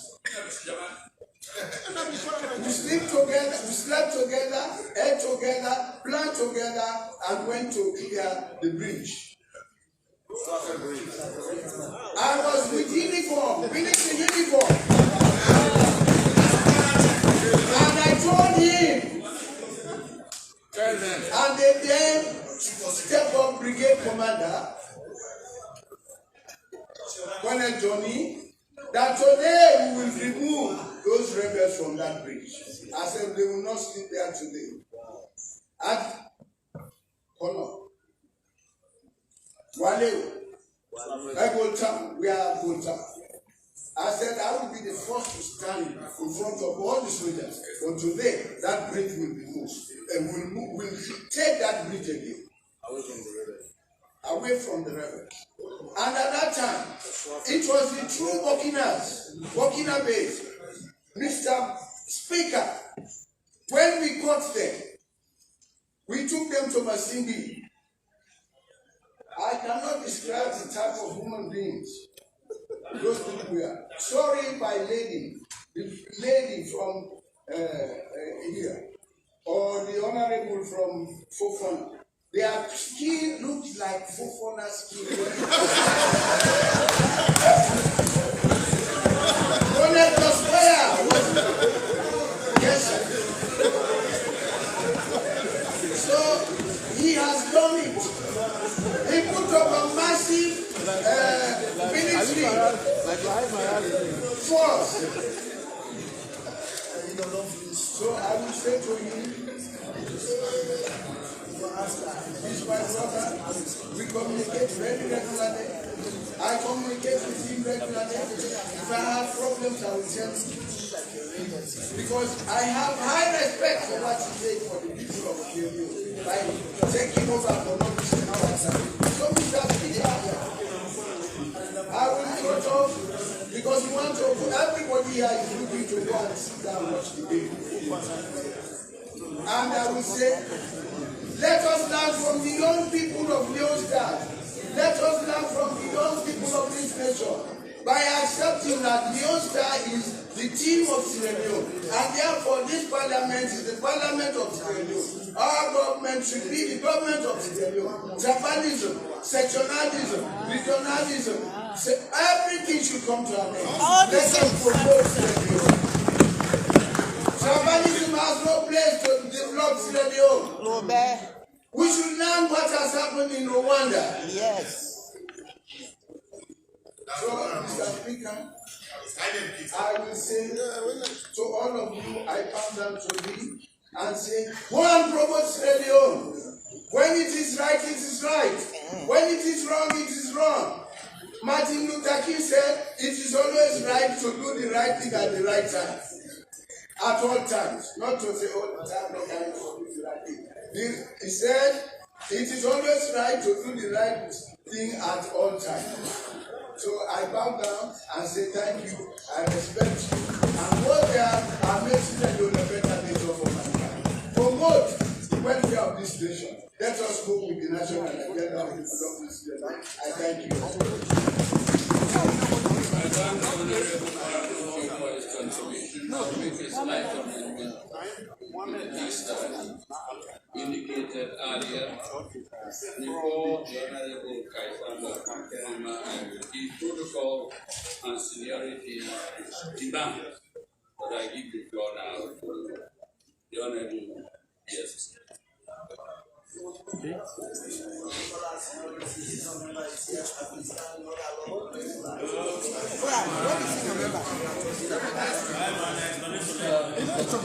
wish to. I think you indicated very well. Honorable Kaisamba. Thank you very much, Mr. Speaker. Mr. Speaker, honorable members, I am not a member of the appointment committee, and therefore I rely on the report from the appointment committee as presented and read by the acting leader of government regions on all the nominees, and by the presentation of the report. I am convinced that all the nominees as presented are qualified by the Constitution of Sierra Leone 1991, and therefore there were no dissenting voices during the committee hearings, and they are before us for approval. Mr. Speaker, honorable members, because they are qualified,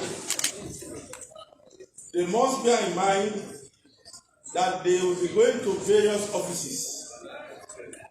But there are tasks, there are jobs, there are functions that have to be performed in those offices. And therefore, we expect, the presidency expects, this parliament expects, the people of this country expect these nominees, when approved, and when eventually they go to these offices, to work with the people they will meet in those offices, so that those tasks, those jobs, those functions can be performed satisfactorily. And when eventually all of those happen, I think the presidency, this parliament, people of this country will wish them well. Of course, they will be performing for the development of the country. Having said that, a couple of nominees, about 10 or so, have been presented to Parliament for approval. I probably may want to talk on a few, because like I mentioned earlier, all of them are suitable by the 1991 Constitution for appointment to all of those offices. Like we know, the Honorable Brigadier K.S. Boya was a colleague, was a senior to me, for example. When I came to my first term, he was in the second term, along with other members of Parliament. And we were mentored by the likes of Honorable Kesboya and other very senior members of Parliament who were present then. Like it has been already stated, the Honorable Kesboya, before coming to Parliament, was a retired general. And by that, we should know that he acquired a lot of skills, a lot of knowledge in the military, in administration, in managing people. Because for a general to attain, for a military man to attain that level of seniority, he must have managed a lot of people. Coupled with him being a member of Parliament for 10 years, he has a lot of knowledge in the legislative processes in this country. And of course, the executive, and a fair knowledge in the judiciary. So, his appointment as resident minister is the same region where I come from. He's coming from Kailan, I'm coming from Kenya. He's coming from Kono. So, it will be a fusion of all of this knowledge, these skills, for him to be able to manage and handle the Eastern region properly. So all we demand of him, or we ask of him, is to be able, and I know he has the requisite of what it takes for him, for the 3 Ks to be cohesive, for the 3 Ks to be quiet, for the 3 Ks to be properly administered. And I know he has what it takes to do all of those. And eventually, for the administration of all of these 3 districts to be visible. And of course, Kailan and Kono borders, I think, Guinea, we have a lot of problems. The Yenga problem has been not resolved. I think as resident minister and as a former military man, he will equally come to see how all of those will resolve and to manage all of our porous borders along the 2 districts. To the Honorable Retired Brigadier K.S. Boya, we are very happy as he has been appointed and we're very, very pleased to approve him today so that he will serve in those capacities. But these are our expectations. But I'm pretty sure we will live up to our expectations, the expectation of making the president and this parliament the people of this country. Thank you very much. I will quickly want to talk on the former resident minister who was in Kenya equally. He's an elder brother who has been appointed as chairman, board of directors of Road Maintenance Fund. Road Maintenance Fund as an institution created by Parliament has been there to manage, to maintenance the roads in this country. And they've done quite well. They've been working with local councils across the country, the SLRA, and some other institutions. For example, every locality you go now, you must see linkages. There will be culverts, there are bridges that have been financed by the road maintenance fund. So I know Honorable Mr. Fatoma has a lot of skills. If we go in there as the board chairman, there are other board members, and of course the administration, the chief executive officer, and staff members.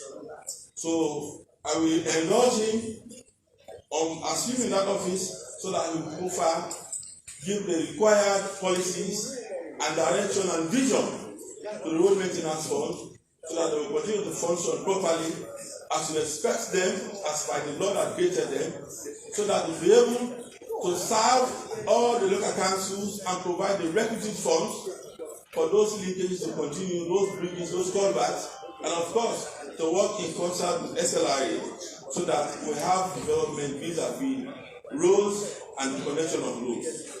I have no doubt, I do know him as somebody who is very, very disciplined, as somebody who is upright, and I'm sure he will fit in within the road maintenance fund, board leadership, and of course the administration, so that that institution will continue as viable as possible. Mr. Speaker, honorable members, of course, Mr. Sadiq Sila has been posted as the ambassador to Egypt. We all know the position of an ambassador, for example. It is to go to Egypt so that Sierra Leone and Egypt will have bilateral ties, bilateral relationship, and will be able to sell the values of Sierra Leone to Egypt and vice versa. And of course, to bring goodies from that country to Sierra Leone. Before now, we had a lot of our brothers, Islamic scholars who have been studying in Egypt. We want all of those regions to continue and we wish you well. The Legal Aid Board is an institution created by Parliament that has been providing free legal services to those who cannot afford legal services. I have worked with them for quite a while. When it normally comes, for example, for budget hearings to Parliament, the leadership of that particular institution, I do know that they have a lot of challenges. They have financial challenges, they have personnel challenges, they have other challenges, infrastructural challenges. So the board member, Honorable Justice Ivan Sise, is a perfect legal practitioner. I think with him as board chairman, we work along with the administration so that they can see how they can mitigate all of those challenges around the legal aid board. And of course, they are providing very serious services to the people of this country. They will have to hike up so that they will continue to provide those services. Mr. Speaker, honorable members, Mr. Abdullahi Abayama Koka has been appointed as the ONS boss. But like it has been said, he has been in that institution, I think, since its creation. So he has what it takes, he has the wherewithal to provide that leadership now at the highest level. So we wish him well. We hope the ONS will be cohesive, the other institutions under the ONS will continue to be cohesive, and they will continue to provide the required leadership, the required guidance to the government with regards security generally, so that this country will remain peaceful, and particularly so we are approaching the 2023 elections next year. And with that, Mr. Speaker, honorable members, I wish all the nominees well. They are all qualified, and I hope we will live up to our expectations in those offices. Thank you very much. I thank the honorable member for his contribution. I want to remind all the speakers after him about the time limit. We have accepted 5 minutes.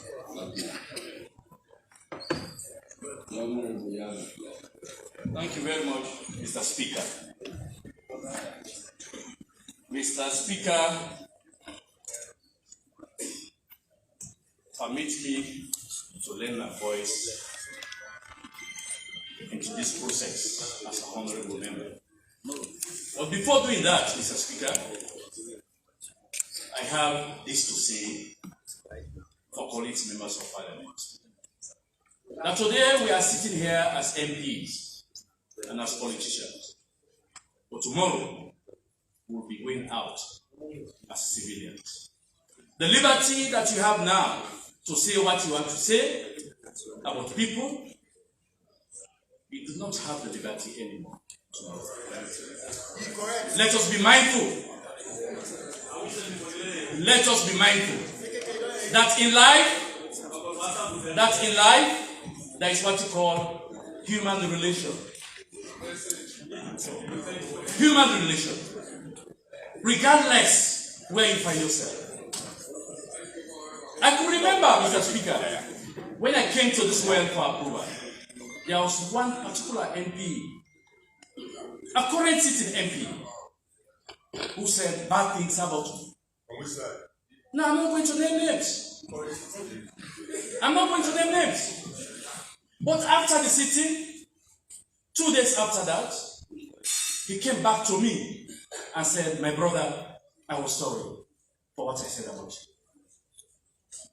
That is life. That is life. Today we're sitting as MP. Tomorrow we are ordinary people. Mr. Speaker, having said that, I was going to talk on all the nominees, especially Justice Ivan Sisi, Mrs. Aisata Abdullah, but because of time, I do not have the luxury to go in there. So I'm going to narrow my presentation this morning with one person, Honorable Alpha Kanu. Honorable Alpha Kanu, he is a true APC. Honorable Alpha Kanu, he is a true APC. Yes. He has been called by the president to perform a national service. A national service. A national service. You give the national service. After your tenure, you come back to your party and work for the interest of your party. Up to this point, Honorable Alpha Kanu has not resigned his membership in the APC. And now, you have been called to serve your own people twice. First as Ebola, as NACOVAC coordinator. Today, a resident minister with a ministerial rank. Cabinet rank. I know Alpha Kanu. Cabinet rank. I know Alpha Kanu. He's a performer. That is why he held several positions in this country. Several positions in this country. And I sincerely hope that as a resident minister with a cabinet rank, you are going to hold the people together, Northwest. Hold us together. For the APC. Hold us together. For the APC. For nation. 3 months to elections. 3 months to election. After the HE has dissolved parliament, you dissolve yourself as a minister.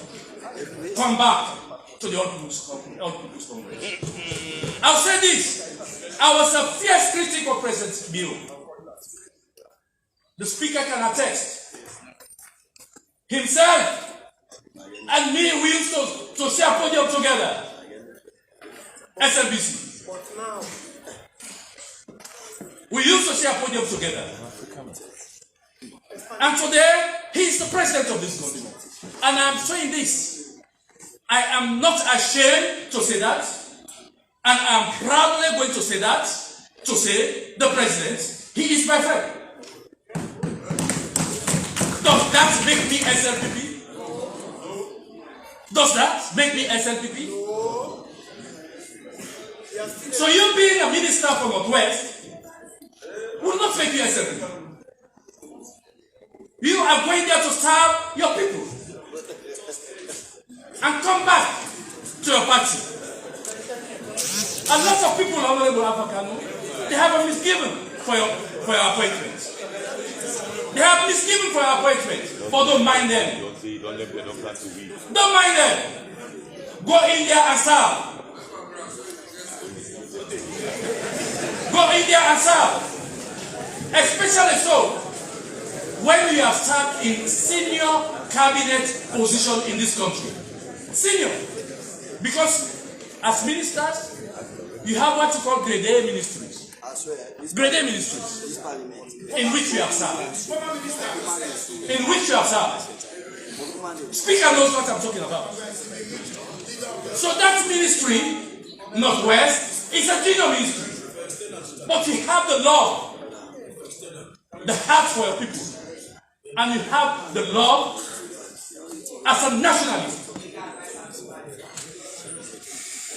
As a nationalist. Honorable Alpha Kanu, he's a man who does not know barriers. He's a man who does not know barriers. He talks to everybody.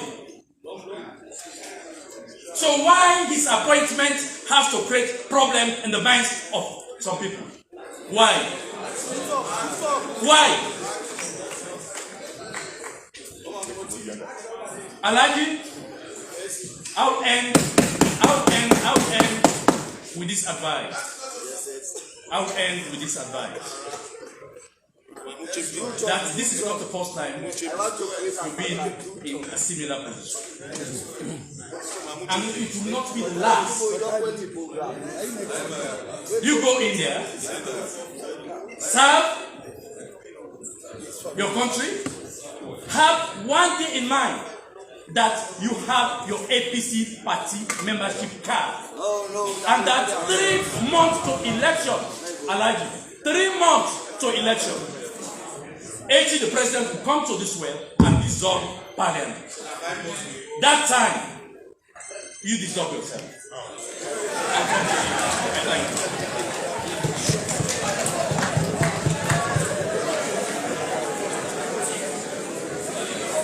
I thank the honorable member for his contribution. A great deal of what he said is like music to my ears, and I want the music to continue.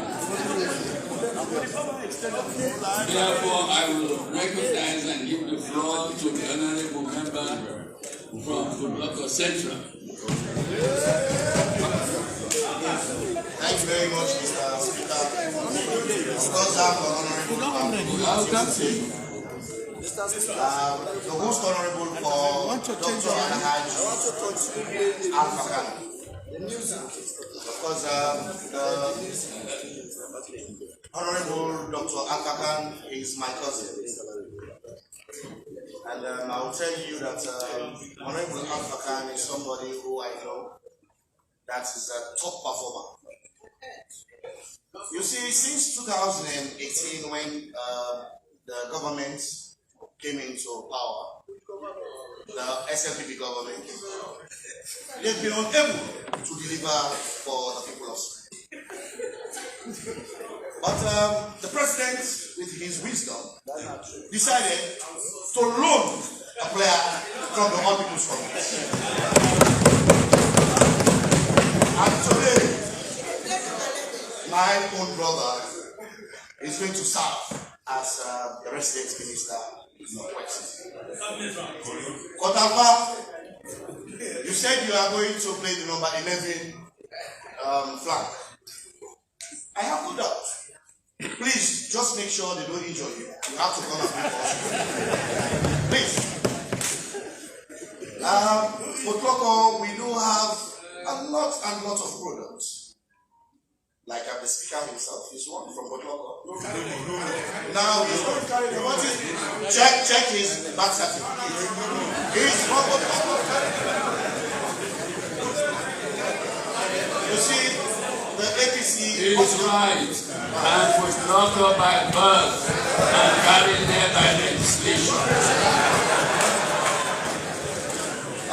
Kotalpa, the region that you are going to serve as a minister of the Northwest is a new region. And it is a region that is having a lot of issues, problems. And since you are okay with the terrain, of course, thank God you are APC. You are not SLP. We hope that you will be able to solve those issues. And please ensure you work with the members of parliament that are from your region. It is very key. It is very important. Because we suffered that few years ago. Most times they don't consult us. When they have issues or problems, they will go there, bulldoze. And for us, I mean, the time is not in our favor anymore. We will not allow bulldozing.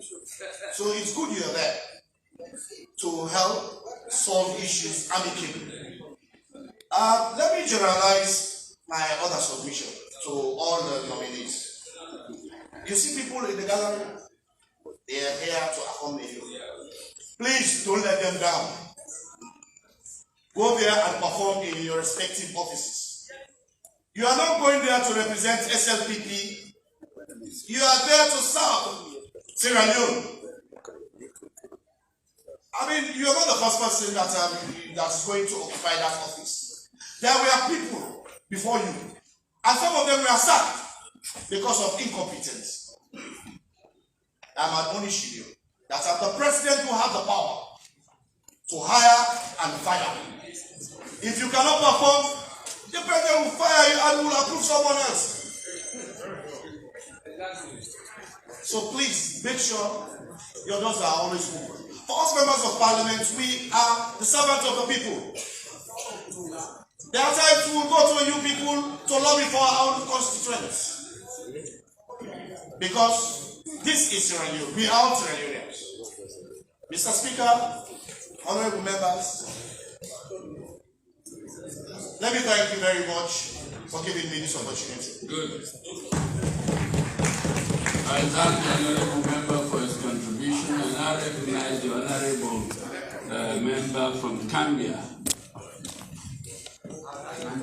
Thank you, Mr. Speaker. You'll be followed by the independent member.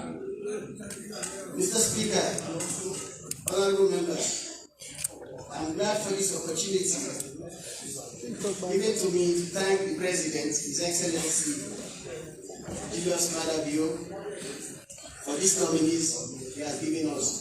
Mr. Speaker, before I go ahead, I want to ask everybody here to join hands with the deputy leader to speedily approve the appointment of all the nominees before us. That's point number one, because that will make some people listen. That's where I will end up to. Mr. Speaker, I want to draw your attention to the fact that this is the second time in 4 years I've had the opportunity to speak during sessions like this. Not because I was not given the opportunity, it was because most of the time I did not know the nominees who are before us. Because as I have always promised, I don't want to tell a lie in this parliament. I don't want to talk against somebody I don't know, or talk in favor of somebody I don't know.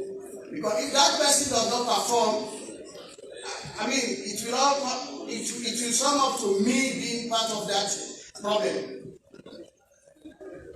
I have just 3 people I know today, among those who are in front of us.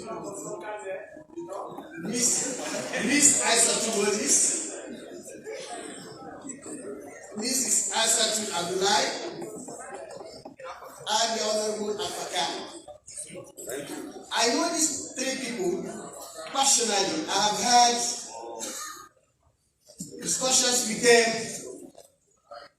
on several occasions. And let me assure you, honorable members, Mr. Speaker, that these are people I frankly believe will deliver. I mean, Aissatou Moses is very young. But she's been very pushful. She's done a lot. I've been to his office in Gambia. I've seen what she has been doing. And I believe with this particular appointment, she will continue to do, perhaps she will do more than what she was doing before for the youth of Gambia district. For Asatu Abdullahi, I know her. I have had several discussions with her, and I admired her. Okay? I admired her. I wonder why some people will not cry her down for leaving her party to come to the SIPP. I mean, she's serving the nation, and she has been doing it efficiently. I want to believe that in the next post, she will do better than where she was. The third person, the Honorable Al-Fakan. The Honorable Al-Fakan knows my village. He knows my village. He has been there. And that was something to me. When he went there, it was something that had to do with my family. He went into my house, we ate together. From that point on, we have been friends. I've been studying him, and I think he will deliver where he has been sent today. I just want to sympathize with the President, His Excellency Julius Maada Bio. For 4 years, for example, he has 4 ministers of justice in 4 years. There has been a lot of other sackings. Do you know why? I am not blaming the president for that. I've always said here that the people who are giving information to the president are not being sincere to themselves. Because not being sincere to the country means you are not being sincere to yourselves. You people. The other day I said that, Mr. President, even certificates coming from Parliament, please look at them properly. Because people are not telling you the truth. Now, when you look at the appointment of Asatu Moses, Asatu Abdullahi, and the Honorable Al-Fakan, you will clearly see that at least the president means something good for this country. But unfortunately for him, most of the people he appoints fail themselves. Not the country, they are failing themselves. But when you are sacked midway in your mission, that's your own problem. You, your family, of course the country suffers. But then you are the first person to suffer the pinch. Mr. Speaker, once again I want to thank the President. And now I want to send a plea. I want to send a plea to the ONS, Mr. Abdullahi Abama, Mr. Coordinator. 15 minutes. This country has a problem, especially my own constituency. If you remember 2 years back, I informed this parliament that there was a fire disaster in Konmara, Ward 192. A few days ago, there has been another disaster in which 2 women from the same house were burnt to cinders. They went to shout for their living, and there was this fire disaster. These 2 women were married to the same man. They are all gone today. The last time I informed this parliament about the fire disaster in Wandara, nothing happened. I didn't see any action coming from the government. Today again, I'm telling you that we have to look at some of these things. We have to see things on the ground. We have to see people doing exactly what they have been said to do. Otherwise, I mean, for other matters, for other simple matters, they will be sacked as these other recent sackings that we have seen within the government.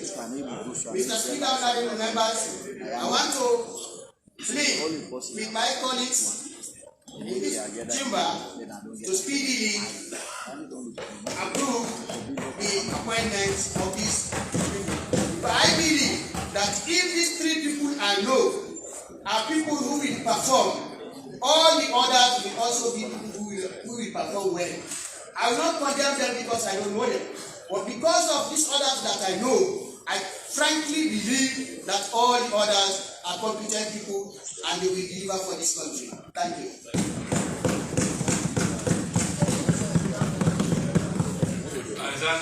Members, I will now recognize the last two, and they are the Honorable from Kailamu and then you will be last.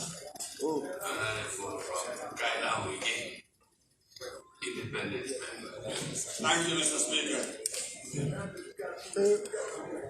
Mr. Speaker, honorable members, I want to start this debate by thanking His Excellency the President for again giving us these fine nominees. No, the President gets prerogative. To vet them and if possible, if they pass through our vetting, to approve them. I will start this debate by talking on the nominee, Honorable Justice Asumana Ivan Sise. I have known Honorable Justice Ivan Sise when I was called to the bar in 2003. When he was at the bar, one of those lawyers who we easily refer to as expert in the criminal law. He knew Archibald to his fingertips, so much so that when we were at the bar, if we have any reference issues, we would easily refer to him for him to tell us the section or paragraph that we threw code in court. And he was always ready and willing to assist. Mr. Speaker, honorable members, the appointment of Honorable Justice Asumana Ivan Sise as proposed chairman of Legal Aid Board, I will consider as having one of the best appointments that this government or His Excellency the President has made. Honorable Justice Ivan Sise was one of those legal practitioners who did the piloting of the Legal Aid Board scheme. That was 1 or 2 years even before the Legal Aid Board came into existence. When the time came for the director of Legal Aid Board to be appointed, even though he knew he had all the experience to head that institution, he decided to let a female, a woman, head the institution because by that time there was need also for there to be gender balance in most of those institutions. Honorable Justice Ivan Sise, like I said earlier, is a judge of the High Court who took his time to be carefully educated. I mean, he has a fine record of academic record behind him. As the judge of the High Court, he dispensed justice, I mean, passionately. He holds the scale of justice untilted. Today, he's a High Court, he's a court of the Appeal Court, and he's qualified to be Justice of the Supreme Court. It melts my heart to see him being appointed as chairman of the Legal Aid Board. I was zooming speedily on the Honorable Alpha Khan. Mr. Chairman, honorable members, permit me to say that I was surprised when I saw negative innuendos being used on one of the finest unions. Honorable Alpha Khan, I will say proudly, is a member of the All People's Congress, while I am a member of the Sierra Leone People's Party.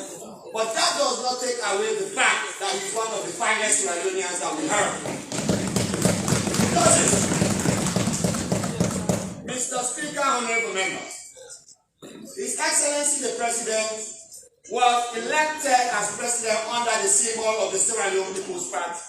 The moment he took oath of office, he became president of Sierra Leone. And as president of Sierra Leone, it behoves him to make sure every Sierra Leonean is given the opportunity to serve in a position that he or she can better perform. He is not president of Kailamu or president of Port Rock. Just last week, when we were watching the news target, I enjoyed the patriotism that we exhibited in the office of the speaker. We sat there as Sierra Leoneans praying to God, clamoring that the young boys, defeat their opponent. That is the spirit. If we say because the president in 2038, for example, is going to be Honorable Abdul Karim Kurma, and because he comes from the north, he will not appoint Honorable Deba, it is fit to be Attorney General. We will be missing the point. What we have to look at, one, is the qualification. Is the person a Sierra Leonean? Yes. Is he qualified? Can he perform? Yes. That is what the president has done on this occasion. Mr. Speaker, honorable members, I will invite the House to section 13 of Act number 6 of 1991.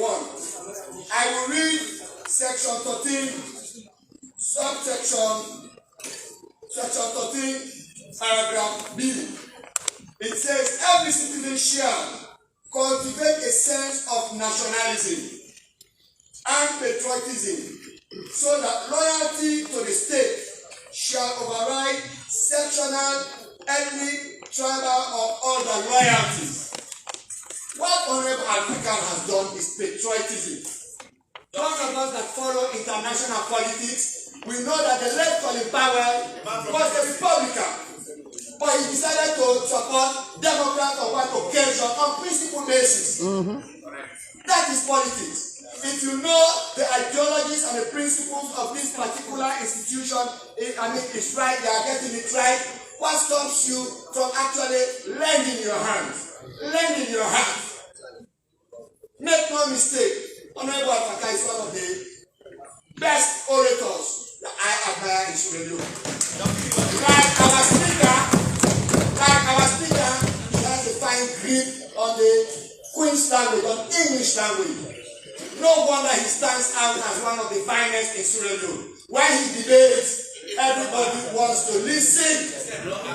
He is peaceful. We have had the office we are trying to practice the principle of cohesion. I think it is benefiting this nation now that we have being resident minister of Northwest. Northwest, Mr. Speaker, honorable members, is a melting pot. Northwest is the melting pot of Sierra Leone. When we say the melting pot, that is why we have the Kisses, the Mandingos, the Fula, all tribes there in the West. So you need somebody who has all the tact to be able to bring us together. Let's put politics aside. Mr. Speaker, honorable members,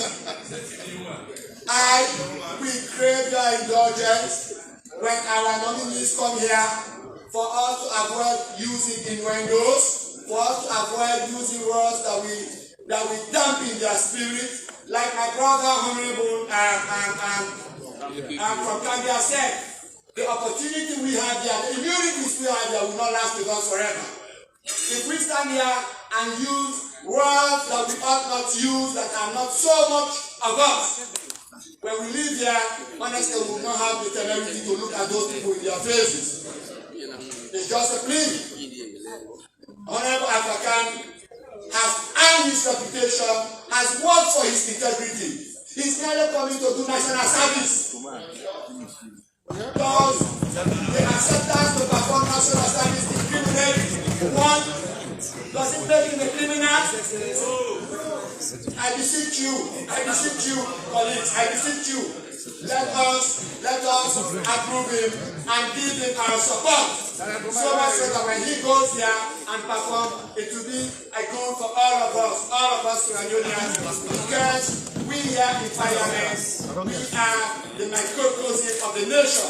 What we agree upon is what the nation agrees upon. We are here because of representative democracy. So let us don't scapegoat or use words that are not befitting of us. Mr. Speaker, honorable members, I will end up with the honorable. Take your time. Former Minister of the Eastern Province, Mr. Andrew Fatoma. Mr. Andrew Fatoma is an elder brother and a true politician. While he was regional minister of the Eastern Province, he did his best for his presence to be felt in the 3 cases, Kairan, Kona, and Kenima.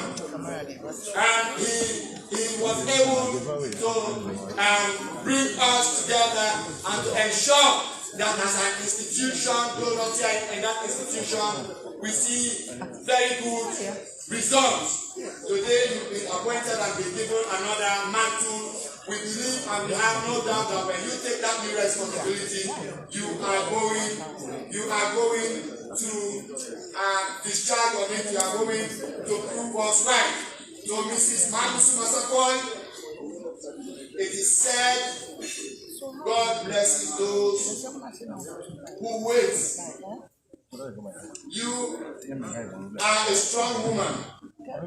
I adore your faith in God and your resilience and your belief that it can happen. That if your star can go during injury time, God can do anything. Yes, if your star can score during injury time, God can do anything. You patiently waited.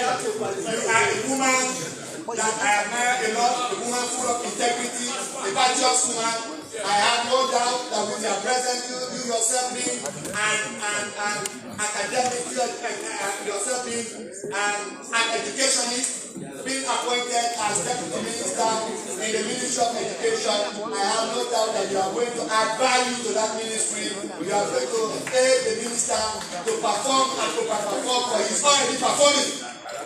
We have no doubt in you. So our governor Sadiq Sira, go. I mean, you are going as an ambassador. When you were here, you were already an ambassador. You are going to represent us in Egypt. There, you will be called His Excellency. When you are an ambassador, you are like the president of your country in that country. We have no doubt that you are going to uphold the values of Sierra Leone when you get to Egypt. We are proud of you. His Excellency, I just told one of his ministers that one good thing is all of his appointees are very handsome and beautiful people. Yes, I just told one of the ministers out there. Mr. Speaker, honorable members, I am proud of the President for appointing a very young woman, Ms. Moses, to serve as Commissioner on the Youth Commission. You can only appoint a youth to serve on the Youth Commission. I mean, appointing right pegs in right holes, not square pegs in round holes. Madam, we have no doubt, like the Honorable from Cambia said, you've been there helping people from Cambia. We have no doubt that that very quality that is in you, you are going to exhibit it in that commission, and you take that commission to another height. On that note, I want to thank you all very much. Like my colleague said, you are not the first to be appointed to those positions. When you go, make this nation proud, perform your duties without fear or favor, for it is for that the president has chosen you amongst 7 million people. I normally say our population is about 14 million. Among 7 million people to serve and represent your people, the people of Sierra Leone. Thank you very much, Mr. Speaker. Thank you for catching my eye. I thank the honorable member for his contribution. I think it bears repeating again and again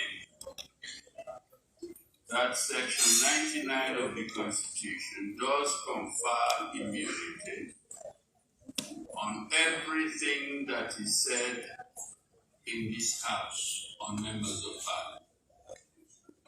You are immune from legal proceedings, be it civil or criminal, but it does not protect you when you abuse the privilege that is conferred by that section. You are immune, but you are not immune from abuse of the privilege. I think that is what the honorable member is referring to, and other members have also made reference to. So when we speak, let us bear that in mind and stop speaking in language that is disparaging of the personality or integrity of any person, be he a member of the House or a non-member. My last speaker is the independent member.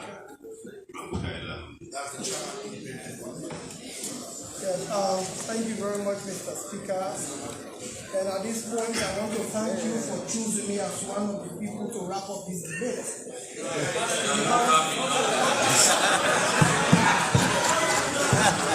Mr. Speaker, you know. Don't arrogate to yourself Okay. Thank you very much, sir. On this note, I'm a bit troubled, Mr. Speaker. You know, when I saw some members of this house, like frowning at the appointment of Honorable Dr. Alpha Kano, because I believe as Sierra Leoneans, we all have the right to serve irrespective of our political beliefs. And one thing I believe the government, through the leadership of His Excellency, has done is to ensure national cohesion. And for this reason, this has given me a clear insight that the president is somebody who always acts on whatever he says. Because he said he wants to ensure that there is always national cohesion. He has not appointed Dr. Khan because he's the most handsome or most eloquent. There are people who would have appointed to serve in the same capacity. But he believes Dr. Alpha Khan is also very much capable and he hails from that place. And he's a Sierra Leonean. So I see nothing wrong with the appointment of Dr. Khan. So Dr. Khan, thank you very much. And I believe for now, Dr. Khan should have been the most celebrated Sierra Leonean. Because there are very few Sierra Leoneans who carry the head or the mindset of Dr. Khan. He has not told anybody he has left the APC because he is serving under the leadership of the SFPP. He has not told anybody that. He is serving because he's a true Sierra Leonean and he needs to serve the people of Sierra Leone. So why are people agitated? Dr. Khan, you are my Ronaldo for now. You are the Messi. Please, when you go there, bring everybody on board. I will not continue to alter the statements of other honorable members. But I believe I so treasure you. You are one of the very few Sierra Leoneans who are nationalistic in your views. You don't look at parties. You look beyond the party lines and serve the people. And to the people of Potloko, you have an icon. Worshiping after worshiping Almighty. Dr. Khan is somebody you should be worshiping after worshiping Almighty. And next, I also zoom in on somebody I would say. He is somebody who is always dedicated, hardworking. He has never failed Sierra Leone in whatever capacity he's been given. Hardworking and yet very tenacious. And that person is no less a person, but Honorable Kesboya. As we all know, Honorable Kesboya, I will not want to waste more time using the words of other honorable members because we all know what he has done in the past and what he is capable of doing. Being a military personnel and rose to the rank of Brigadier General means, by all means, he's somebody very strict. But that in no means does not make him less flexible. He's flexible but very firm with his policies. And being that he's been sent to the Eastern region to be like the godfather of the East, the president of the East, there are certain issues in the East. Mr. Fatoma actually did a great job in the East, and I believe before you go, get a session with him so that you actually learn from him what he did well and where there were challenges, so he will actually let you through those challenges. So, Honorable Kesboya, I believe in you, and I believe the people of the Eastern region are looking up to you so that, whatever synergies you can bring amongst the 3Ks, please do. We are waiting to receive you. We have no doubt, this house has no doubt in your ability to perform. And next, is somebody I've been following up on, a very young person. And for today, I've decided to say a few words about that person. And that is because even the smallest of position given to that personality, whatever the challenges might be, that personality will always rise above all of those challenges and still give in her best. And that person is no less a person but Mrs. Mamusu Asako. If you look at the CV, you can see that she's a nutritionist by qualification. And so when she was given the school feeding project, we realized that project was adequately handled. The more reason it pleases the president to actually appoint her to go and become our own Musa Tomo to score the goal for that particular. Because let us look at the situation. There are already 2 ministers in that particular ministry. Somebody should be wondering, why is it that the president wants another 3rd minister? Let us know that the education project is a flagship project of the president. And the appointment of Mamusu means the president has seen some value in her. Even the last minute, Mamusu will always score the goal like Musa Tomo. So Mamusu, you are going to that ministry to score the goal because the president wants to succeed in the flagship project. And for the substantive minister, please, we have seen in the past where the deputies fight over duties. Please, one thing I want to admonish you to do at this point is to actually design a clear roles and responsibilities for the 2 ministries or the 2 ministers so that Mamusu has a clear mandate in terms of what she's to deliver on, and Madam Gogra also has a clear mandate so that cohesion does not become part of the order of the day. So you are welcome, Madam Mamusu, and I have no doubt you always scale above expectation. And somebody I see as my own political godfather, somebody I also envy in the way he administers, is Mr. Andrew Fatoma. When he was in the East, I believe he did everything possible. You know, they say wise men come from the East. And because we are wise from the East, most of the time, you know, we all fight over our thoughts and things like that. And when he was there, he was able to merge, synchronize, bring synergy in most of those communities that actually needed his support. He did his level best. Now he has been sent to another unit. And I hope whatever good work that you did in the region, please replicate that at the RMF. I trust you. I know you are very detailed. I've known you since I was a boy. And I know you are very thorough, disciplined. Continue the good work in that particular area.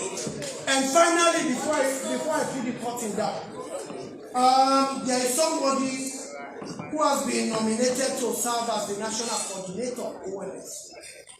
I mean, for me, this has not come by chance.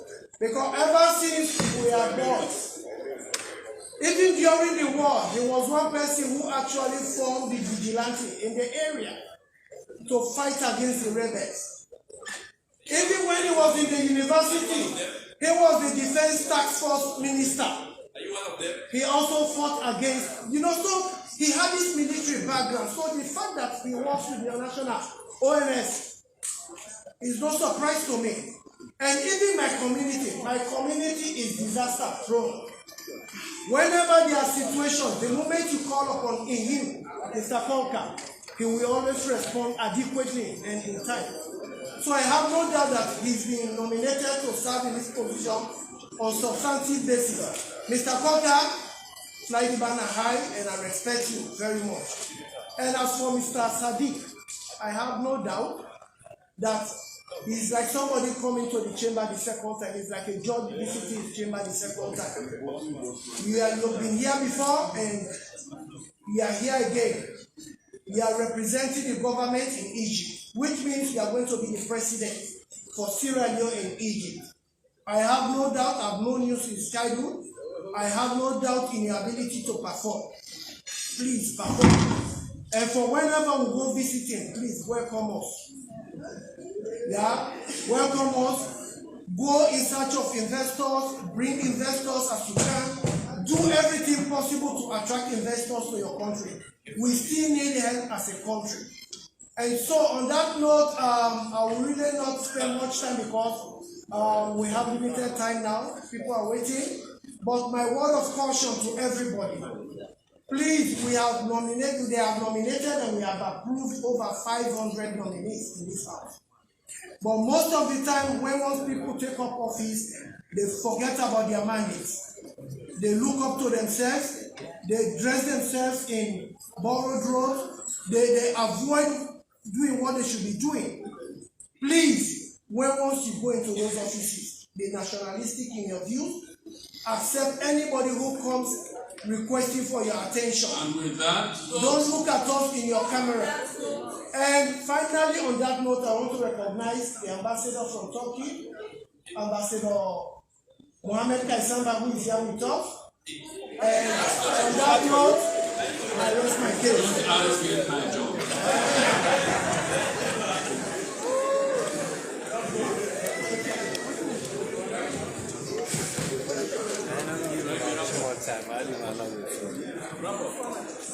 I thank the member for his contribution, except for wanting to arrogate 2 times my own job to himself. We'll now wrap up the debate, starting with the acting leader of the opposition.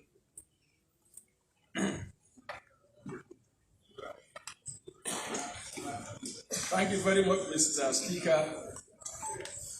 I'm happy that you have reminded the opposition man, the independent man, that he cannot wrap up at this time. And we have those who should wrap up. I'm one of those who should wrap up.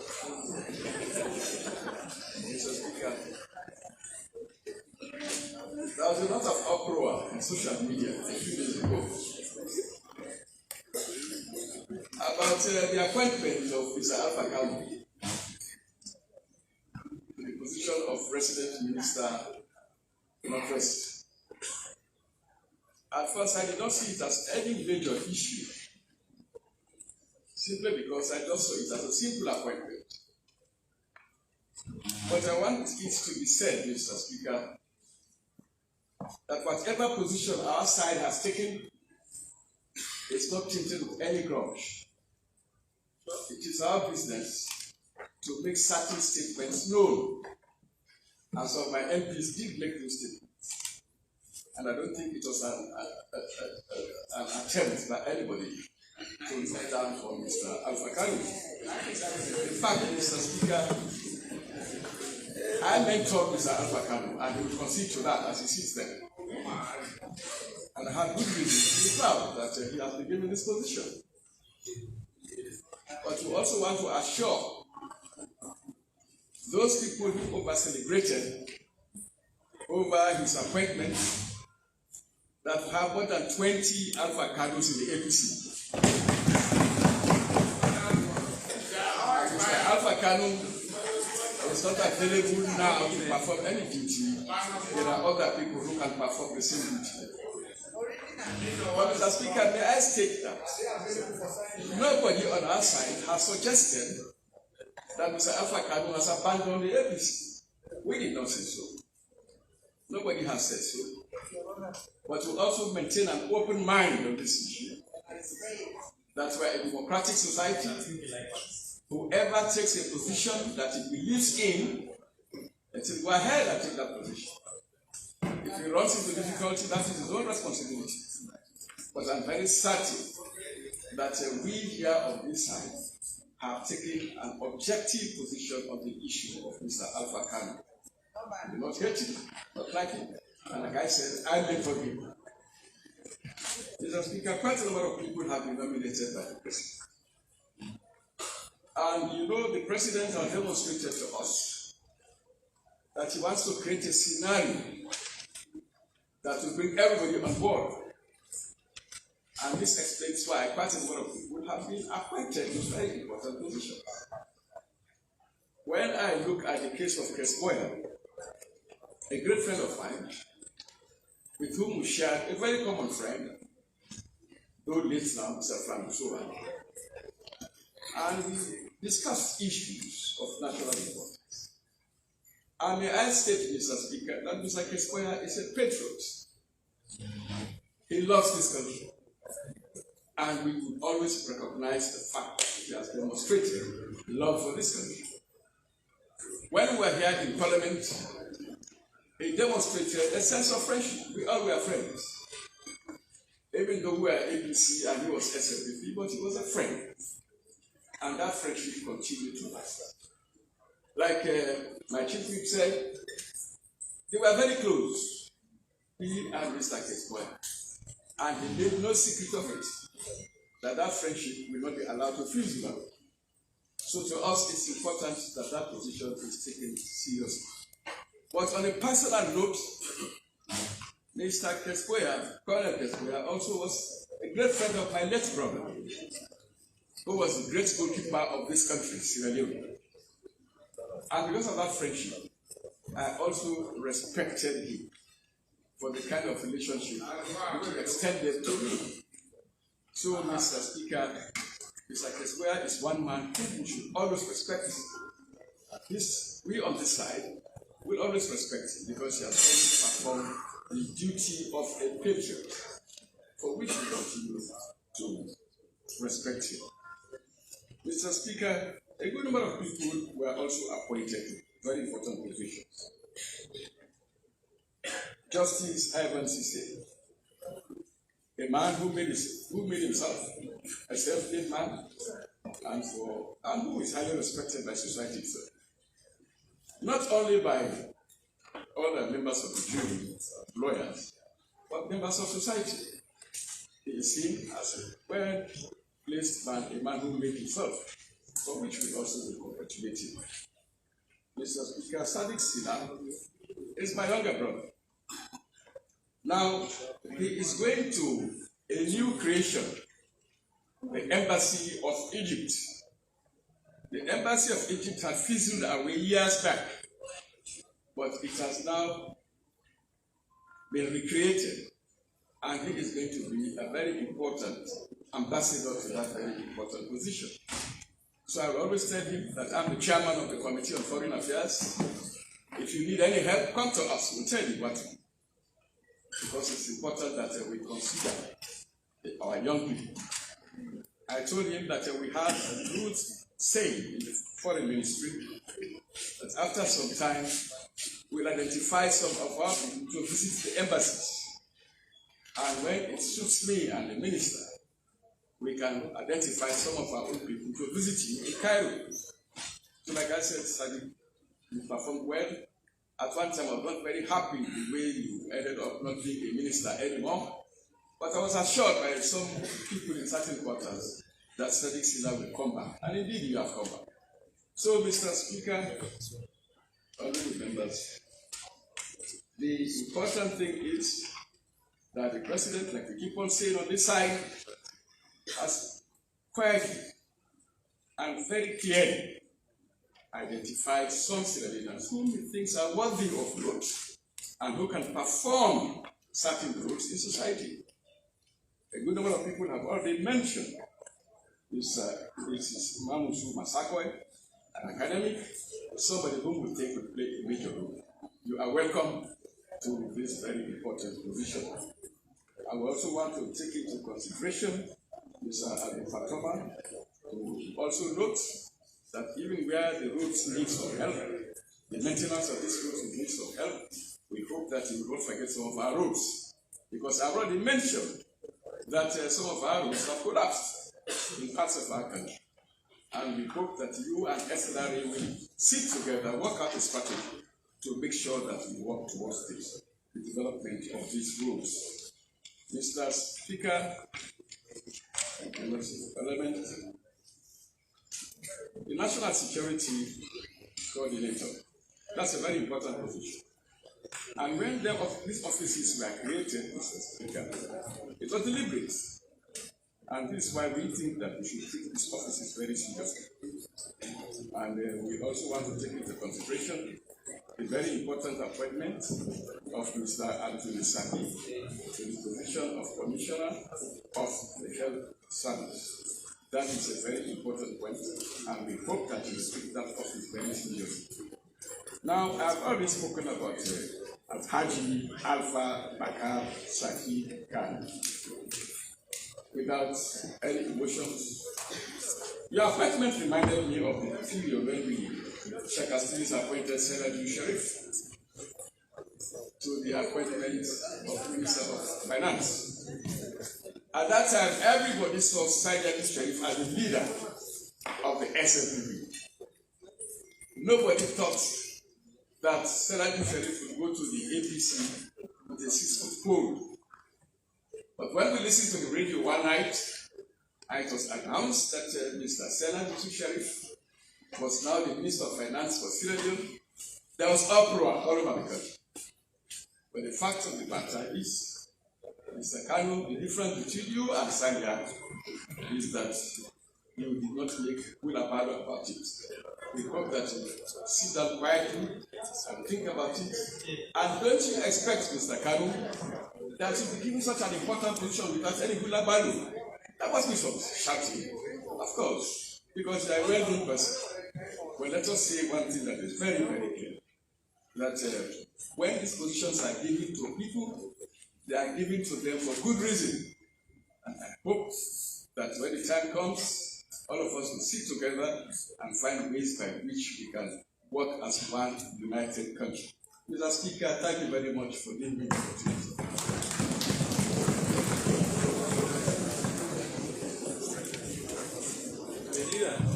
I thank the acting leader of the opposition for his contribution to the debate. Over to you now, acting leader of government business. Thank you very much, Mr. Speaker. Thank you very much, honorable members. Mr. Speaker, honorable members, I want to begin by thanking the honorable members that have contributed to this debate. For those that are critics, colleagues from the other side, we want to thank you also. Mr. Speaker, honorable members, I know you have recognized a lot of people. But Mr. Speaker, honorable members, I want to recognize few stakeholders from among the people that are here. I recognize, Mr. Speaker, honorable members, the Honorable Dr. Bernadette Wahai. Mr. Speaker, when we came to this parliament, we met Dr. Bernadette Wahai as the minority leader, and we thank God for her. We also want to recognize the Honorable Brian Aponte, the Senator, the Honorable Senstoya, the Honorable PC Pasuluku Sosiama. Mr. Speaker, honorable members, when we came 2012, these are the people we are learning from. And if we are here today as leaders of this parliament, of course, they contributed some way for us to be here. Mr. Speaker, honorable members, today again we have appointees presented to us by His Excellency, the President. And as a committee on appointment, we have done our own due diligence. What is just very, very shocking, Mr. Speaker, is when members of the appointment committee meet and take decision unanimously, and we come to this parliament and try to work with the decision that has been taken. Mr. Speaker, for every committee report, we attach names of people that attend the meeting. And if you go through the list, Mr. Speaker, it was very, very clear that the chief whip of the minority party was part of the meeting, Mr. Speaker. And at the end of the day, we unanimously, as a committee, agreed that these nominees are fit for purpose and they are qualified for various positions. Mr. Speaker, honorable members, to the nominees, you've been nominated by His Excellency the President to come and help him in the party. We barely have a year or more to begin reading our report card to the people of this republic. Excuses will not be tolerated. We need to deliver. His Excellency the President have decided to co-opt you to join in this process, Mr. Speaker, honorable members. Mr. Speaker, honorable members, if these nominees deliver for us, we will keep our brothers on that side perpetually. And Mr. Speaker, I am of the confidence that this set of nominees will definitely deliver.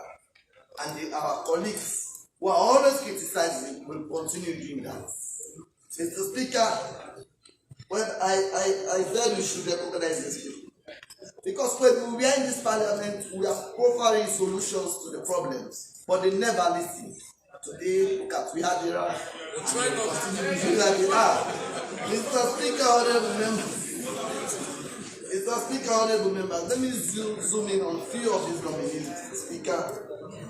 Let me begin with Mrs. Massakoy, who has been nominated to the position of Deputy Minister of Education. Madam Massakoy, you have been nominated by His Excellency. The flagship program of this government is free education, free and quality education. As a government, we are spending 22% of our GDP on that sector. And the President has given a lot of confidence to you to deliver on that. Please come, join your colleagues in the ministry. Make sure you deliver for His Excellency, President. Please don't disappoint this parliament, don't disappoint this government, and make the people of Sierra Leone proud. If you look at the gallery, Madam, you can see your friends. It means you have kept your friends together from school days. You can see them, all of them galvanizing to support you. I want to thank you very much for giving her your support, and I want to assure you that this parliament will be with you. There's a committee responsible to provide oversight for the Ministry of Education. You should work with the committee, and the committee will always be coming to your office to support you. Mr. Speaker, honorable members, let me now zero in on the Honorable Kesboya. Of course, the Honorable Kesboya for this parliament is a household name, and for this country. A person who has gone through the ranks in the military, a person who has gone through the ranks in this parliament. When we came, he mentored some of us, and today he has been nominated to be the resident minister. Mr. Speaker, honorable members, with the military experience and the political experience the retired general has, I believe he will deliver the East for His Excellency the President. Of course, it has been said there are minor, there are challenges in the Eastern region. Please put the Eastern region together. Make sure the Eastern region is 99.9% for His Excellency the President. Please unite them and make sure you deliver the Eastern region, not just for His Excellency, but for the Assembly. Mr. Speaker, honorable members, for Mr. Abdullah Abaya Makok, of course, is my elder brother. Mr. Abdullah Abaya Makok, I am a close friend to his younger brother, Abdullah Abaya Makok. The whole family is Abdullah Abaya Makok. From the father and all the children, they have Abdullah Abaya Makok. So, Mr. Abdullah Abaya Makok, you have huge experience in the security sector. You are part of the creation of that institution. Thankfully, you have gone through the ranks, and today you are the head of that institution. You know, we have a lot of institutional memory. You know the challenges within that sector. Please help His Excellency. Please make sure you inject new ideas. You have seen where others have gone wrong. You have seen where others have been successful. Please use your experience to make sure the ONS is respected and is fit for purpose. There are challenges, and you know those challenges because you have been part of those challenges and you have been part of those successes. Please inject new ideas so that you deliver and you make all of us proud. Mr. Speaker, honorable members, Mr. Fatoma, of course, is our oldest. You contributed a lot to the future of the SLPP. You are part of the electoral management board of the SLPP. The president has a lot of confidence in you. You are the resident minister. Today, you'll be nominated to be the chairman of the army. Very important department. We, as RMFA, they are board managers. You will be playing with a lot of money. You will provide an oversight on it. And please, everybody's running to RMFA for road construction, a road rehabilitation. But you should look at the mandates that make RMFA and confine yourself to that mandate. Please work with your team There are other board members in the department. Work with them and work with management. So you deliver. So Mr. Sadiq Stiller, of course, Sadiq Stiller has been around for the longest time. You have a lot of experience. I believe you can deliver. You have done it with the council. You delivered for the executive institution and for the council. I know you are taking the new assignment and you deliver for us. Please go make us proud. So Dr. Alpha Kanu, I see my guys have gone. Dr. Kanu, please don't be intimidated. Please. Don't be. They were speaking their master's voice, some of them. They believe you are a performer. They believe you are going to deliver in Northwest. They are now very, very teaching. But please bring them together. Make them believe that the new direction is the right direction. They were here, they were criticizing. I know quietly when we go outside, they have confidence in me. But they are under instruction from their bosses. Please don't countenance them. They are under instruction. Even at the committee meeting, you talk to them in private, they have confidence, they are now shocked, they know you are going to destabilize them in the process. But when they come here, when they come here, they speak their master's voice.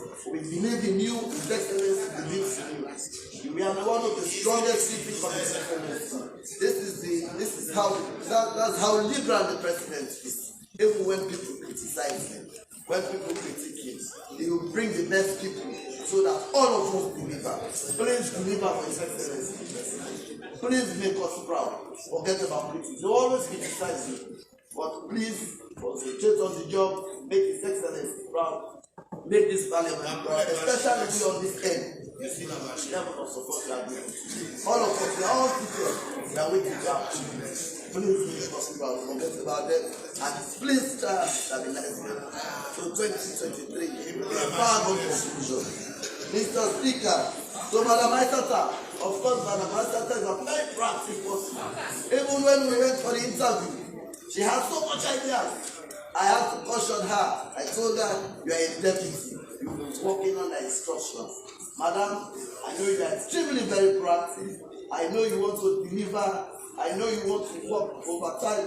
But please work with your minister. It is very difficult to be a deputy minister. When you are the minister in the Northwest, you are in charge. Now you are not in charge. Somebody is going to control the activities within that place. Please work as a team. I know you will deliver. That's what His Excellency does. This is the first woman from Abacha Street. This is the first woman from Forobe Market, Forobe Road Market, from Dovecot that has been nominated to the position of Deputy Minister of Trade. She knows the problem within the trading sector. She has been a trader forever. She came from a family that does trading. So, madam, you'll be taken to your domain. We know the challenges around. Please deliver. Make sure you synergize the relationship between yourself and your female colleagues at Abacha Street and Dovecot. Please, Mr. Speaker, honorable members, for the nominees, I have not. Okay, Dr. Sandy, of course, you have a lot of experience in the health sector. You've been there forever. So the man with the honorable Ivan, you are going to the legal aid board. We know the challenges around. You know the legal aid board is very challenging. You have been around for quite some time now at the legal aid. Please work with your team. Make sure you bring new ideas, new proposals, so that we develop this legal aid board. Let me conclude, Mr. Speaker, honorable members, with the young lady from Cambia. Mr. Speaker, where young people turn there, I become very, very pleased. Mr. Speaker, as young people, we should deliver for His Excellency.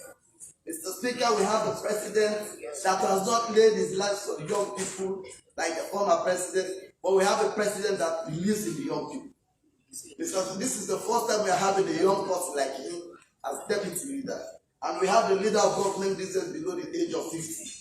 The entire leadership of this parliament is below the age of 50. That means the president believes in the young people. We have a cabinet of this country that is below the age of 50. We have heads of our status. Mr. Speaker, honorable members, the president believes in young people. So when young people are nominated to this parliament, I come over as a young woman, madam, the president has given me a lot of confidence. Go deliver for young people. We are scapegoats for those that will succeed us. If we fail, we are not failing ourselves. We are failing those after us. Please, we should deliver for His Excellency. We should not disappoint His Excellency the President. Young people, when given authority, we know we are under pressure. Because we are under pressure from the elders who think we should not be where we are. We are under pressure from our collegial people because they believe we should not be where we are. But we should challenge and make His Excellency proud. Thank you very much, honorable members. Thank you for the contribution. I want to claim indulgence in this parliament that we allow these honorable people to go and work for His Excellency and for this country. Thank you very much. I thank the acting leader of government business.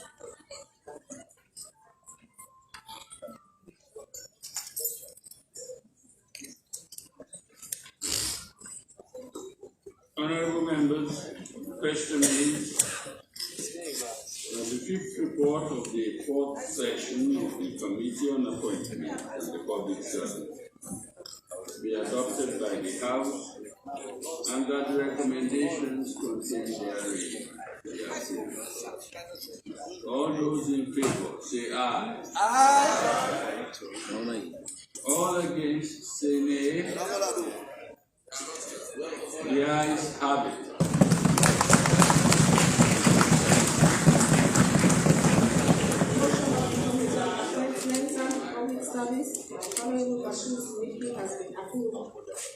It is now my pleasure and duty and privilege, I should add, to add my own voice of congratulations and felicitations to all the nominees that have been approved by this honorable House.